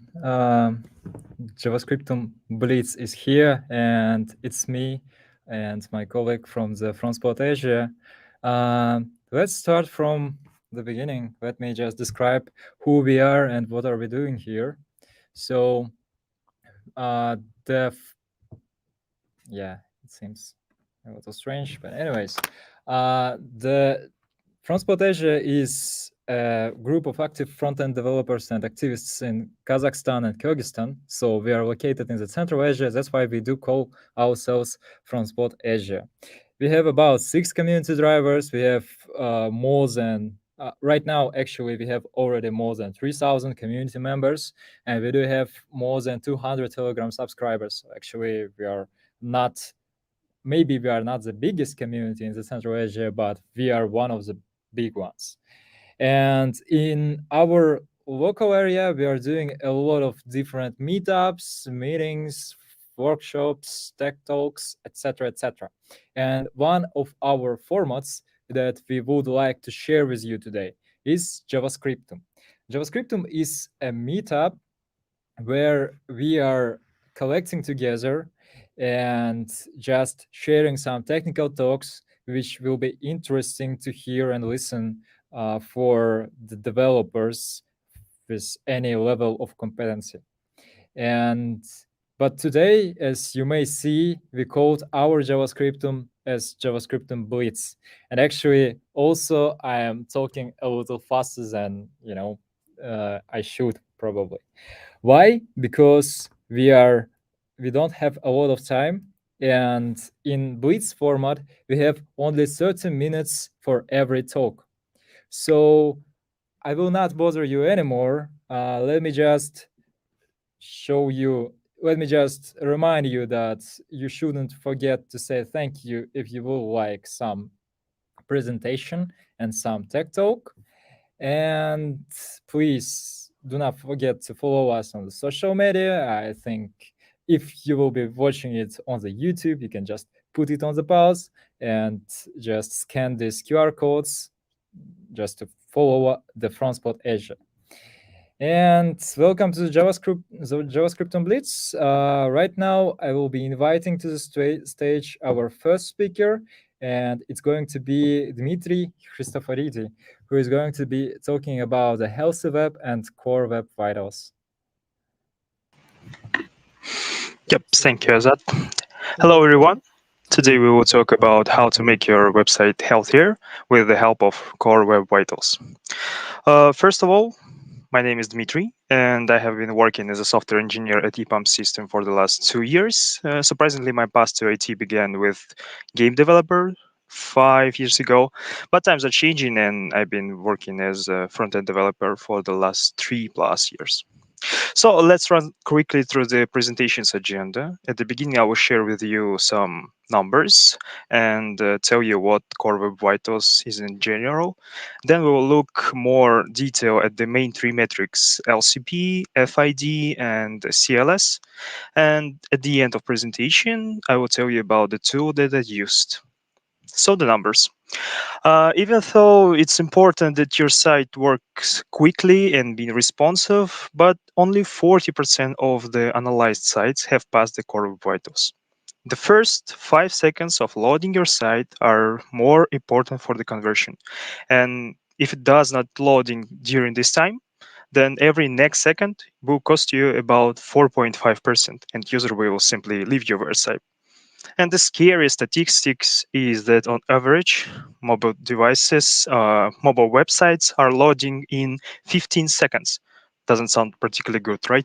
Let us find out how to avoid such statistics. So, Core Web Vitals. What is it and why was it invented? First, it's worth saying that Core Web Vitals is a set of metrics for evaluating the performance of your website, which Google presented to the public in 2020. We can now go to the website and see whether it suits us or not, whether it's loads for a long time or quickly, and whether it's stable. But all of this will be an abstract and subjective assessment. Just to give an accurate assessment with indicators and figures, Core Web Vitals measures weren't weighted. So the main 3 metrics included in the set are LCP, FID, and CLS. Each of them is responsible for its own performance attribute. LCP is responsible for the speed of loading, FID is the speed of interactivity, and CLS is for visual stability. Let us look to each of them closely. LCP stands for largest contentful paint, and it displayed the time for which the user will see the largest element of the page. This element can be anything. It can be a picture or video or text. A good indicator is 2.5 seconds. It means that no more than 2.5 seconds should pass from the moment the user click on the link to your website to the moment when he or she can see the main element. If more time passes, then you need to think about the improving. And if this time is more than 4 seconds, it means that everything is pretty bad. Of course, the reason for the long loading of the page may be users' weak internet connection, and you can influence it, but there are points that you should pay attention to. So first of all, it's long server response. You need to assess the load that will go to your server and choose the appropriate parameter for your server as RAM or SSD and so on. Also, JS and CSS resources may slow down the rendering of the page, so you should pay attention to them as well. Choose good third-party services, or otherwise your site may slow down through someone else's fault. And also try to take a part of the page rendering to the server side, so the HTML will load faster. Let us talk about the methods to improve this indicator. Firstly, for important files, you can specify the attribute rel equal preload. For this attribute will help you to load your resources in advance. And also for images, you can use the fetch priority attribute and set high for the highest priority images and low for the lowest, to not load the low priority images at the beginning of the render. Also, you need to put JS as much as possible at the end of the loading and rendering. The more critical of JS you need to highlight in the script tag, and you can put it in body, but less priority you can connect through the JS file and using defer attribute to load it at the end of the rendering. As for styles, put the most important style in the style tag at the head of your HTML. In this way, it will be applied faster. And some more important points. Compress images. You need to compress it in about 30 kilobytes or less. Also, you need to use modern images formats as WebP or GIF. Also, you can use the compressed font formats as WOF and WOF2 and learn SSR. It will help you to improve your HTML rendering. The next metric is FID, or first input delay. This metric displays the time that will pass from the moment the element displayed in the interface to the moment when user can interact with it. For example, as soon as the user sees the button, it must be functional after 100 milliseconds. Otherwise, it may happen that user click on the button and nothing happens. It pisses us off to press the button several times in a row. A delay in an activity may occur due to long-term tasks. The button is in the front of the user, but the execution of the JavaScript file, a large JavaScript file, has not yet reached the code with the functionality of this button. Also, just the large size of JS can also affect this speed. If the functionality is associated with local storage and it's large, then passing through it can also slow down the process of interaction. And an important factor is third-party resources. Take their loading to the background. As I said earlier, one big JS file is not the best solution, so you need to divide the functionality by files and bundles and give them priorities. So you will download the necessary data earlier, and the unnecessary ones will wait. Some crucial functions should be included in the HTML document, so you will be 100% sure that their implementation will not be delayed. But do not overuse it. Too much JS code in the HTML or too much separation can play in the different direction. Also, important points. Use dynamic import and split the large components into chunks. The next metric is cumulative layout shift. This metric is kind of different from the previous two since it's not related to the time, but it's associated with an expected shift in the interface, which can disorient user and can lead to incorrect decision. So here is an example of not clean situation. I've added an item to the shopping cart for purchase, but noticed that the quantity was too large and I want to return it back. But unexpectedly for me, when I click on the back button, a banner appears on the top and shift all the content. Because of this, I pressed the wrong button and placed the wrong order. Now, at the best, I need to write to support and somehow deal with it. And at the worst, I need to kind of return my money somehow. So all of this can happen due to images without dimensions. They can shift the content unexpectedly when it fully loads. Also, advertising banners that have not been allocated a place or have not been put in a stop in advance. Dynamically added content by itself also can be the reason of poor COS. Because you need to add content only based on user actions, then it will be more expected. And also fonts can also affect the blog sites if the font is loading for a long time.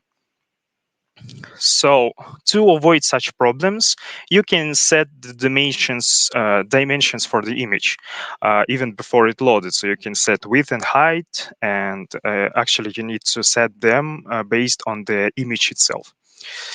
Also, you can set a stop or set a mean height style for the ads to reserve the space for them when they will load. Also, using CSS properties for animation can be tricky. Using them, you can shift parent and neighbor elements. If this is not what you expect, then use the transform property instead of using height or something like that. And at the end of my presentation, I would like to share with you tools for working with these metrics. First, it's page speed insight and lighthouse. They are pretty similar in functionality, and these site analyzers can show you the weaknesses and the tips for solving the problem with performance. Also, DevTool performance is a tab on the DevTool panel in Chrome browser, and this is more for developers, which graphically show you all the stage of loading of your page and which can help you to identify some problems. That's all from my side. Thank you for your attention, and you can ask more questions to my LinkedIn if you want, and that's all. Yeah, thanks a lot, Dmitry. It was a very interesting presentation. And before moving forward, I would like to say that if you have any kind of questions, please do not hesitate to ask them in the comments section. And we will not have any kind of dedicated section with questions and answers right now, but we will try to reach you and answer your questions in the comments section as well. But if you have any kind of personal questions to Dmitry, please follow the link, use and contact him directly. Thank you, Dmitry, again, and let's move forward. Our next presentation is going to be about the JavaScript date, and actually all of us knows that it's really kind of pain to work with the JavaScript date right now, and Mehmet is going to show us the new hope for it. Yeah, hello everyone. Today I'm going to talk about the JavaScript date, and there is a new proposal about handling dates and times in JavaScript, and it is called temporal. But it is not available at the moment, and there is a workaround called JS Joda, and I'm going to talk about all that. First of all, let me introduce myself to you. I've been a senior software engineer at EPAM for more than 2 years. And as a whole, I've been working as a full stack JavaScript developer. more than 5 years. And currently, I'm entertaining myself with micro frontends, internationalization, web accessibility, and web security nowadays. Before getting into all that, let's remember what JavaScript date is. It is time in milliseconds since epoch, which means that at midnight on January 1st, 1970 UTC. So JavaScript date actually counts milliseconds by ticks, tick, tick, tick, by milliseconds. And it uniquely defines an instant in history, which we call it as a timestamp. But weirdly, it was written in a 10 days window as a part of Java util date library, which was deprecated in 1997, which makes it 26 years old. So folks, we are all using very old library here. And it brings us many problems. And let's talk about those right now. First of all, JavaScript date is mutable, which means that you can create a date, you can do some alterations, but you can never predict what will be the result after the mutation. So it has some unintended side effects. And it can be really cumbersome and hard to trace to find and fix bugs related to those. It also has very unpredictable daylight saving time behavior and can cause problems during transitions. What I mean by that, for example, some countries, they prefer to use daylight saving time. Let's take UK, for example. At certain times of the year, they switch to +1. And at another times, they switch back to UTC 0, right? So JavaScript is not capable of handling these transitions. So it can cause problems for UK students, for example. And it has no built-in support for date and time operations. You know, we want to subtract dates. We want to learn what is the amount of time between 2 days or between 2 timestamps, right? And for that, we rely on third-party libraries such as DateFNS, Lexen, and Moment are the most famous of all. And by chance, if you are using Moment in 2023, please stop using it. It's already deprecated and is mutable, and it already possesses the problems that the JavaScript date has. So if you're using Moment, please stop using it. And most famous problem of JavaScript date is called off one by day. If you have come across this Stack Overflow question, is the JavaScript date object always 1 day off? No, it is not. But JavaScript date has poor capability of handling time zones. Basically, it has support for 2 time zones. One is UTC, which is what we count towards in time, and that time is reflected on the user's computer as a local time. There is no other support for other time zones. And it has a very unreliable parser behavior. What I mean by that, if you create a date with the constructor or with the parse function, it accepts a string, right? And that you can pass like any kind of string into that. If you're passing invalid string, it will return you invalid date. But there are formats that supports. Originally, it supports ISO 8601 format. And it also supports non-ISO formats. So when it comes to parsing, there are 2 different distinctions, like date-only forms and date-time forms. Date-only forms, which is like YYY, MMDD, or YYY, MM, or YYY. So these date-only forms are interpreted as UTC time. And other than that, if we are passing this ISO 8601 string, it is also like a UTC time. But if you're not passing Zulu time, which represents the 0 time zone, it interprets as a local time. So you never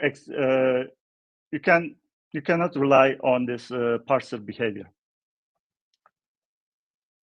And here is another one day off issue. It is from the React date picker library.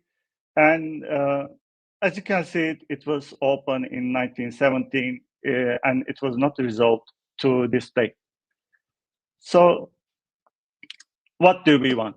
Like, should we like delete JavaScript from the ecosystem? No, we cannot, because there are millions of users of it, and there will be people using it maybe 50 years later. You cannot guarantee. So we cannot really deprecate it or delete it, because it will break the web. So what we want a new datetime API, which should be consist of immutable objects.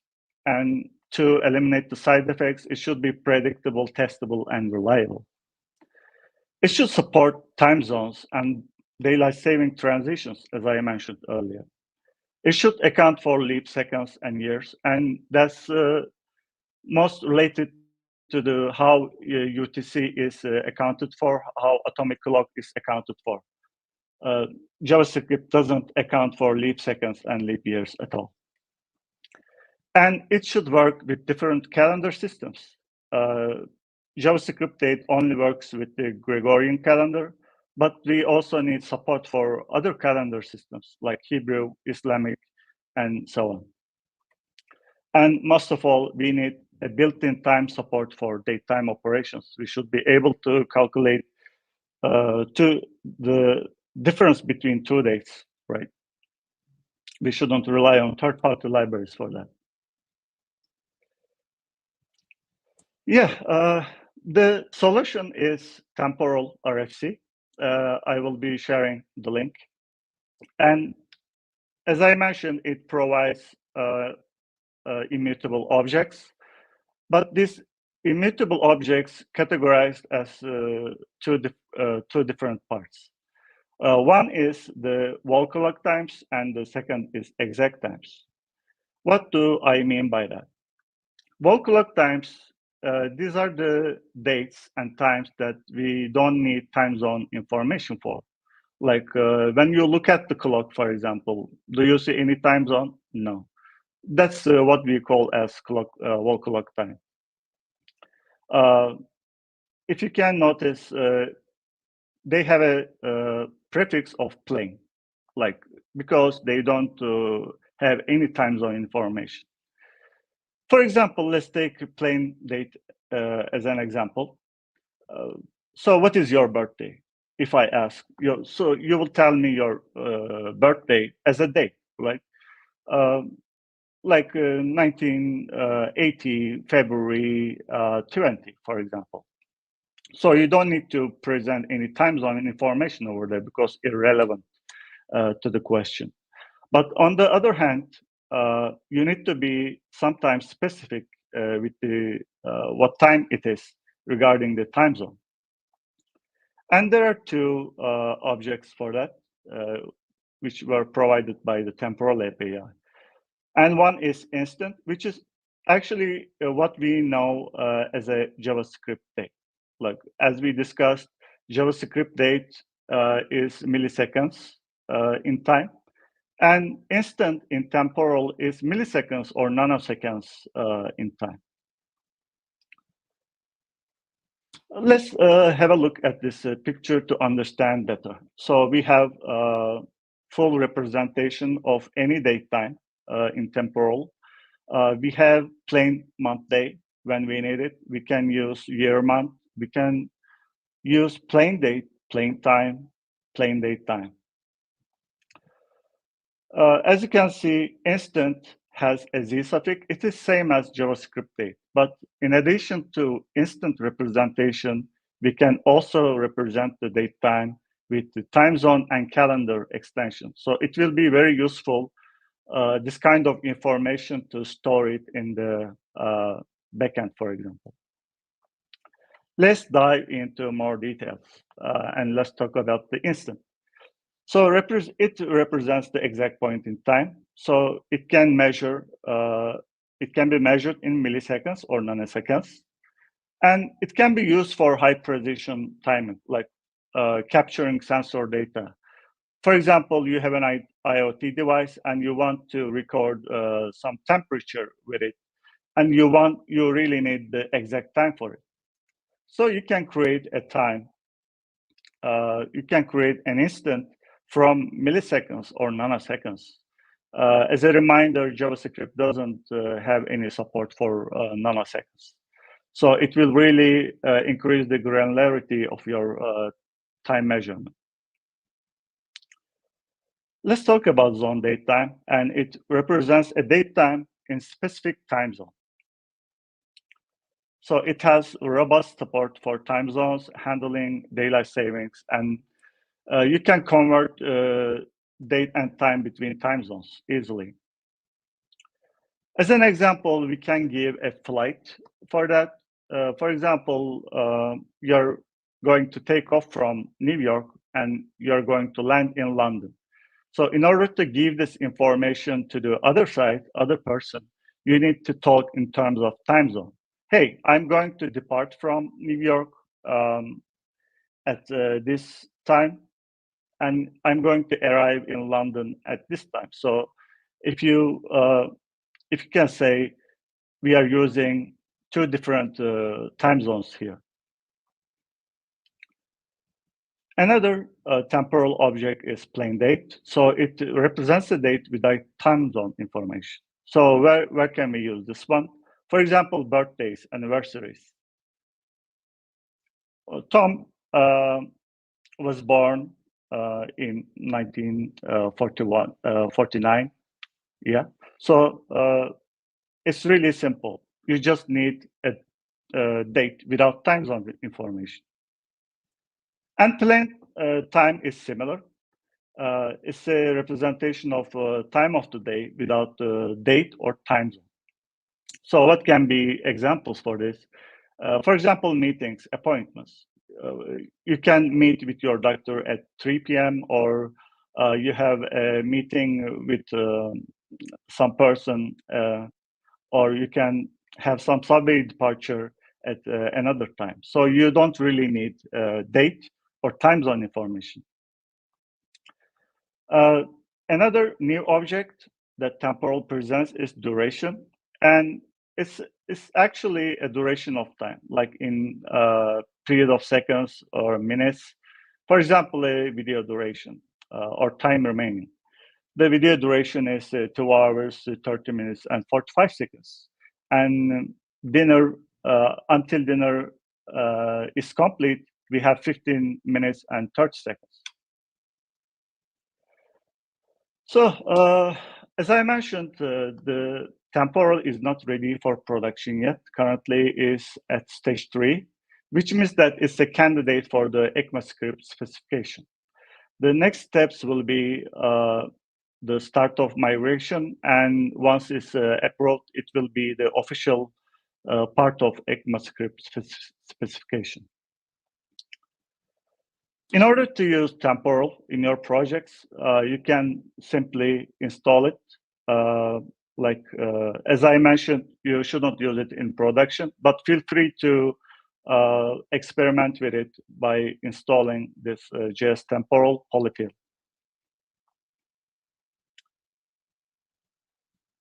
Here are the some links for the temporal. Here's the cookbook, and here is the GitHub page. I will stop a second if you want to take a photo.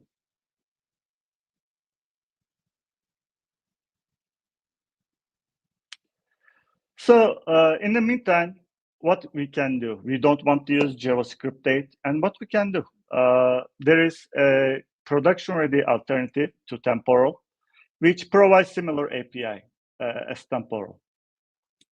It is written in it is written with domain-driven design principles. It provides a simple and clean API. It is also very fast. I'm saying this from my experience. It's robust and stable. Let's compare JS and Temporal. JS and Temporal has similar APIs, they provide similar objects. For example, let's take year. It doesn't have any presentation in Temporal, but in Temporal you can get it easily. And you can see on the right that it's the example, 2023. Month is September, and year month. In Temporal, we have a plain prefix for that. In JS we don't. Similar for the month day. And day of week is Thursday, which doesn't have any presentation in Temporal. But this is the better picture, how they differ from each other. And these are the most common used objects in both. For example, in JS we have a local prefix. In Temporal, we have a plain prefix. But they are actually the same objects, let's call it. And local time, as you can see, we have nanoseconds granularity. And for local date time, it is similar. Zone date time, this is same as instant. And what are the other differences? We have zone ID, and in Temporal, we have time zone for time zone representations. In JS we don't have any specific calendar system, but in Temporal, it provides Hebrew, Gregorian, and Islamic calendars, in addition to the ISO 8601. Duration are the same, and period, for example, period of 10 years. I'm going to stop here for about 10 seconds. You can take a photo of these links if you want.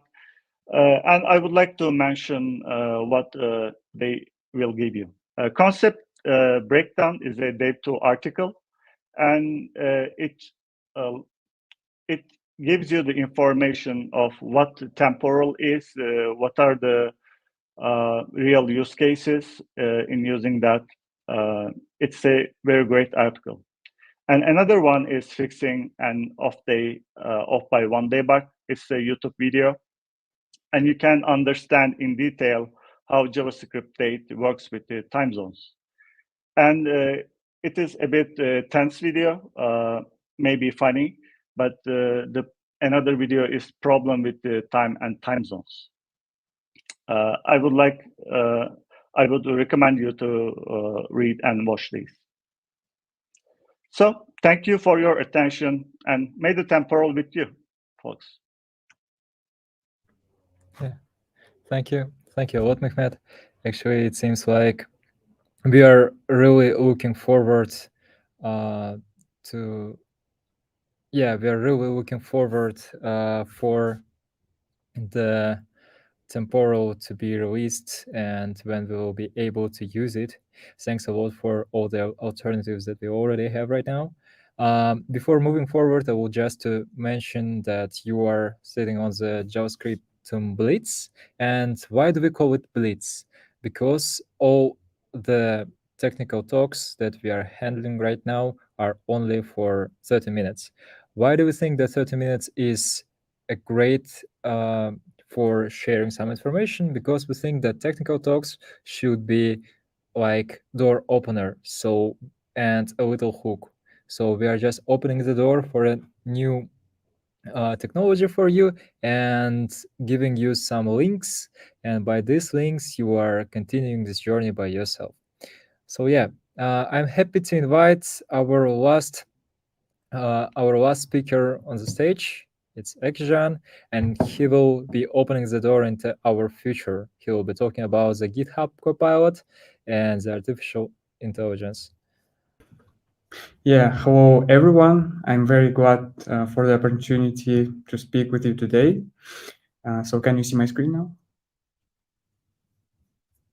Presentation. Yes, we do. That's great.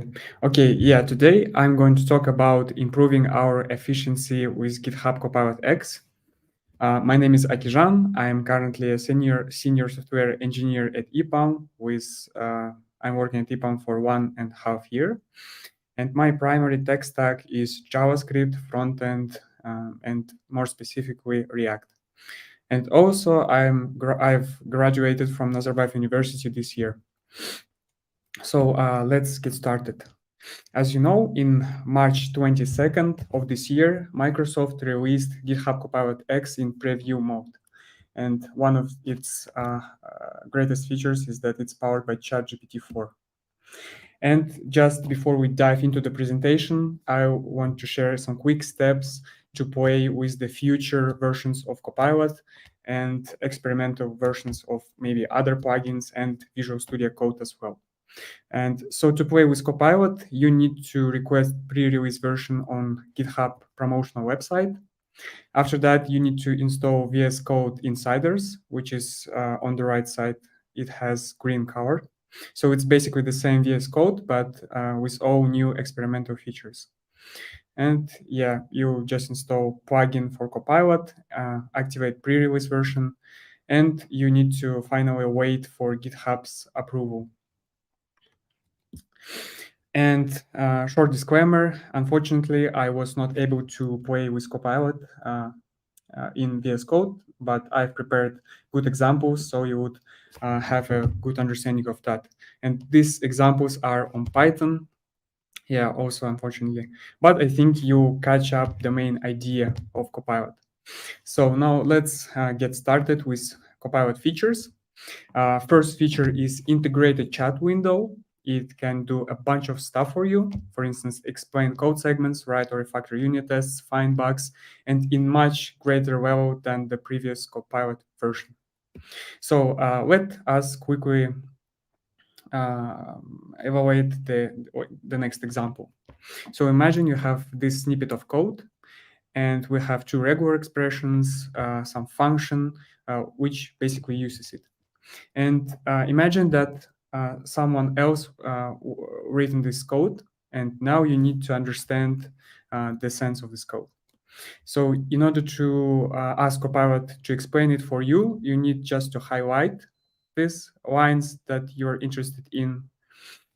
Then you are writing the prompt, explain this regular expression, and finally you get this result.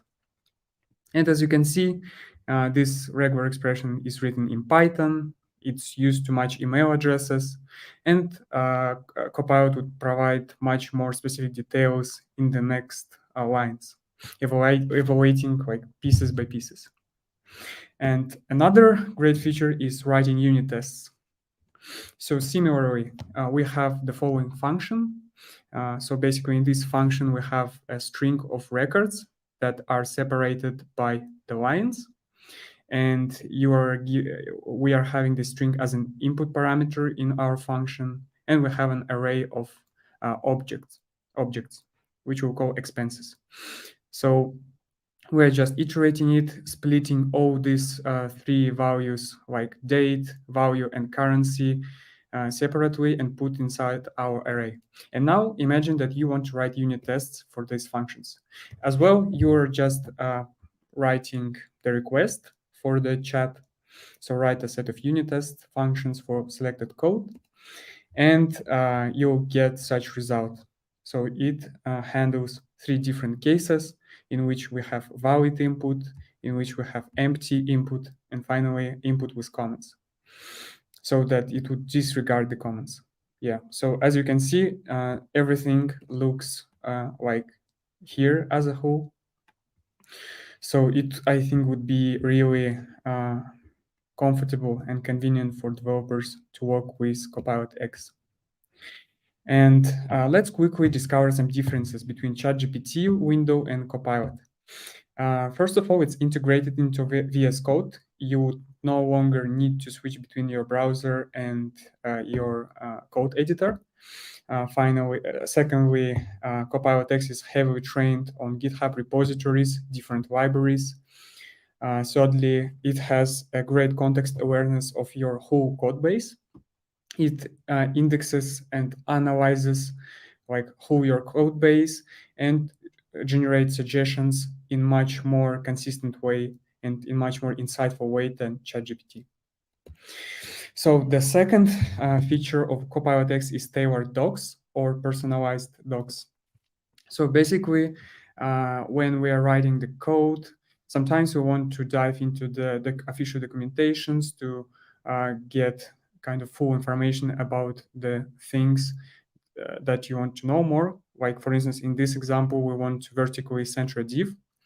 And now you can write for Copilot this kind of requests, and it will analyze all existing documentations and kind of get juices from them and put into your table so that you get most relevant information and do not waste time while surfing on the full kind of whole documentations. The third feature is voice coding. So here are some images like import pandas, and Copilot would automatically generate the code for you. So you just name or say the instructions, it will generate along the way. So for instance, you are saying get Titanic CSV data from the web, and you got this result in the first line. So yeah, this is, I think, pretty powerful tool that will keep programmers more extroverted. But I'm not quite sure whether it would be popular feature among developers. However, I believe that this feature has a great potential to serve us as a pair programming assistant. Yeah, so this is like another visualization. The next feature is automated pull requests. As you know, Copilot X is linked with our GitHub. And whenever we are now opening the pull requests, it will analyze all the changes that you've made to the code base and generate the insightful description for you. So in this example, as you can see, when we pushed awesome feature branch into the repository, the Copilot generated this description for us. Here we can see the generalized kind of a short description for that, what it's done, and also specific details about the work that has been done over the code. And as you can see, these explanations are, I think, really helpful for other developers to understand. Yeah, and when you see the changes that your teammates made to the code base, now it would be much more easier to like keep track of those updates. And instead of reaching them out and asking to explain it to you, now you just can browse those explanations in pull requests. Yeah, and those also pull requests would be marked as generated by Copilot so that you can see that this was automatically generated. And final feature is command line interface assistant. I think, yeah, it's one of the greatest innovations that have been proposed by Microsoft and Copilot. So as we know, when we are working with different CLI libraries, it's very difficult to work with different commands, with different instructions, to keep in mind the correct flags and pass the correct arguments. And Copilot now is solving this issue for us. So in order to perform some job, name some instructions, and you just need to write the following. You just add your sentence with 2 question marks and kind of you need to explain with your own words what you intend to achieve. And for instance, in this case, we want to use FFmpeg library to add a watermark layer to our video. And as we do not aware of this library and how it works, we just write Copilot to do this work for us. And finally, we get this command with a correct set of instructions. And also we will get the full explanation of each flag and argument and what they are actually doing. And even if the Copilot would be wrong with this command, you may analyze it by yourself and correct it where it's possible. So yeah, I think this is very great technique, great feature. And just before completing my presentation, I wanted to also share a quick disclaimer. So you need to use Copilot X for commercial projects with managerial approval. And using it without any authorization may inadvertently expose your source code. So Copilot is available with two subscription models. First, it's individual, and it would be red flag to use individual subscription for commercial projects because GitHub may use these snippets of code for analyzing or improving the Copilot X. So they would be kind of stored somewhere in the internet. And enterprise version. Microsoft claims that for enterprise Copilot version, they do not store the code anywhere. But even with this claim, you need to talk with your managers if you want to use Copilot X Assistant. So yeah, thank you for your presentation. With this link, you may join the waitlists for Copilot X for its different features and get more information about Copilot. Yeah, thank you very much. Thank you, Gajan. Again, it was a really great presentation, and I hope that everyone will at least try this new functionality, but of course not in the commercial projects, because as we know, really, with the great power, we have the great responsibility. So yeah, actually, it was our last technical talk, so I think we can call it a day. So thanks a lot for you, our listeners, for joining us, and let's just move on. Thank you.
So, guys, it seems that's it. The conference is almost over, but I have to tell you some facts about the conference that actually took place for these 2 days. So, wow, we've got some CSS issues, that's for sure. So we've got approximately 2K of registration, and visitors were from 62 countries, literally true borderless conference. So we had 2 days conference, we had 12 talks, 11 communities helped us, and we've got 22 speakers. Wow, what an event we had. I must say thank you to our headliners, Igor, Nina, Alex. Thank you very much. You guys did really, really great job. Thank you very much. And of course, to our speakers as well. So I will not go name by name. Just remember these friendly faces. They're true professionals. They're great speakers, and they're just great, great developers as well. So thank you very much. You've inspired us. You've shared your skills. You've shared your knowledge. Yeah, just head off. And of course, I have to mention our winners. So we had game, right? And during this game, we identified 3 winners. So guys, Eugene, Natalie, and Filippo, thank you very much for this game results. Well done. And of course, this event was done with the help and with the great collaboration with communities. So as you can see, we've got a lot of logos over here. So guys, thank you very much for all your support, for all your efforts to make this conference even better. So thank you very much. And yeah, just thanks from my side to everyone who was somehow related to this conference, who was technical staff, who was viewer, who was just a person related to this Borderless JavaScript Community Day conference. Thank you very much. We are looking for your feedback. We are looking for your comments, for your likes, and for your shares as well. So have a great day, everyone, and see you soon. We've got some new conferences upcoming. So yeah, check your calendar. Bye.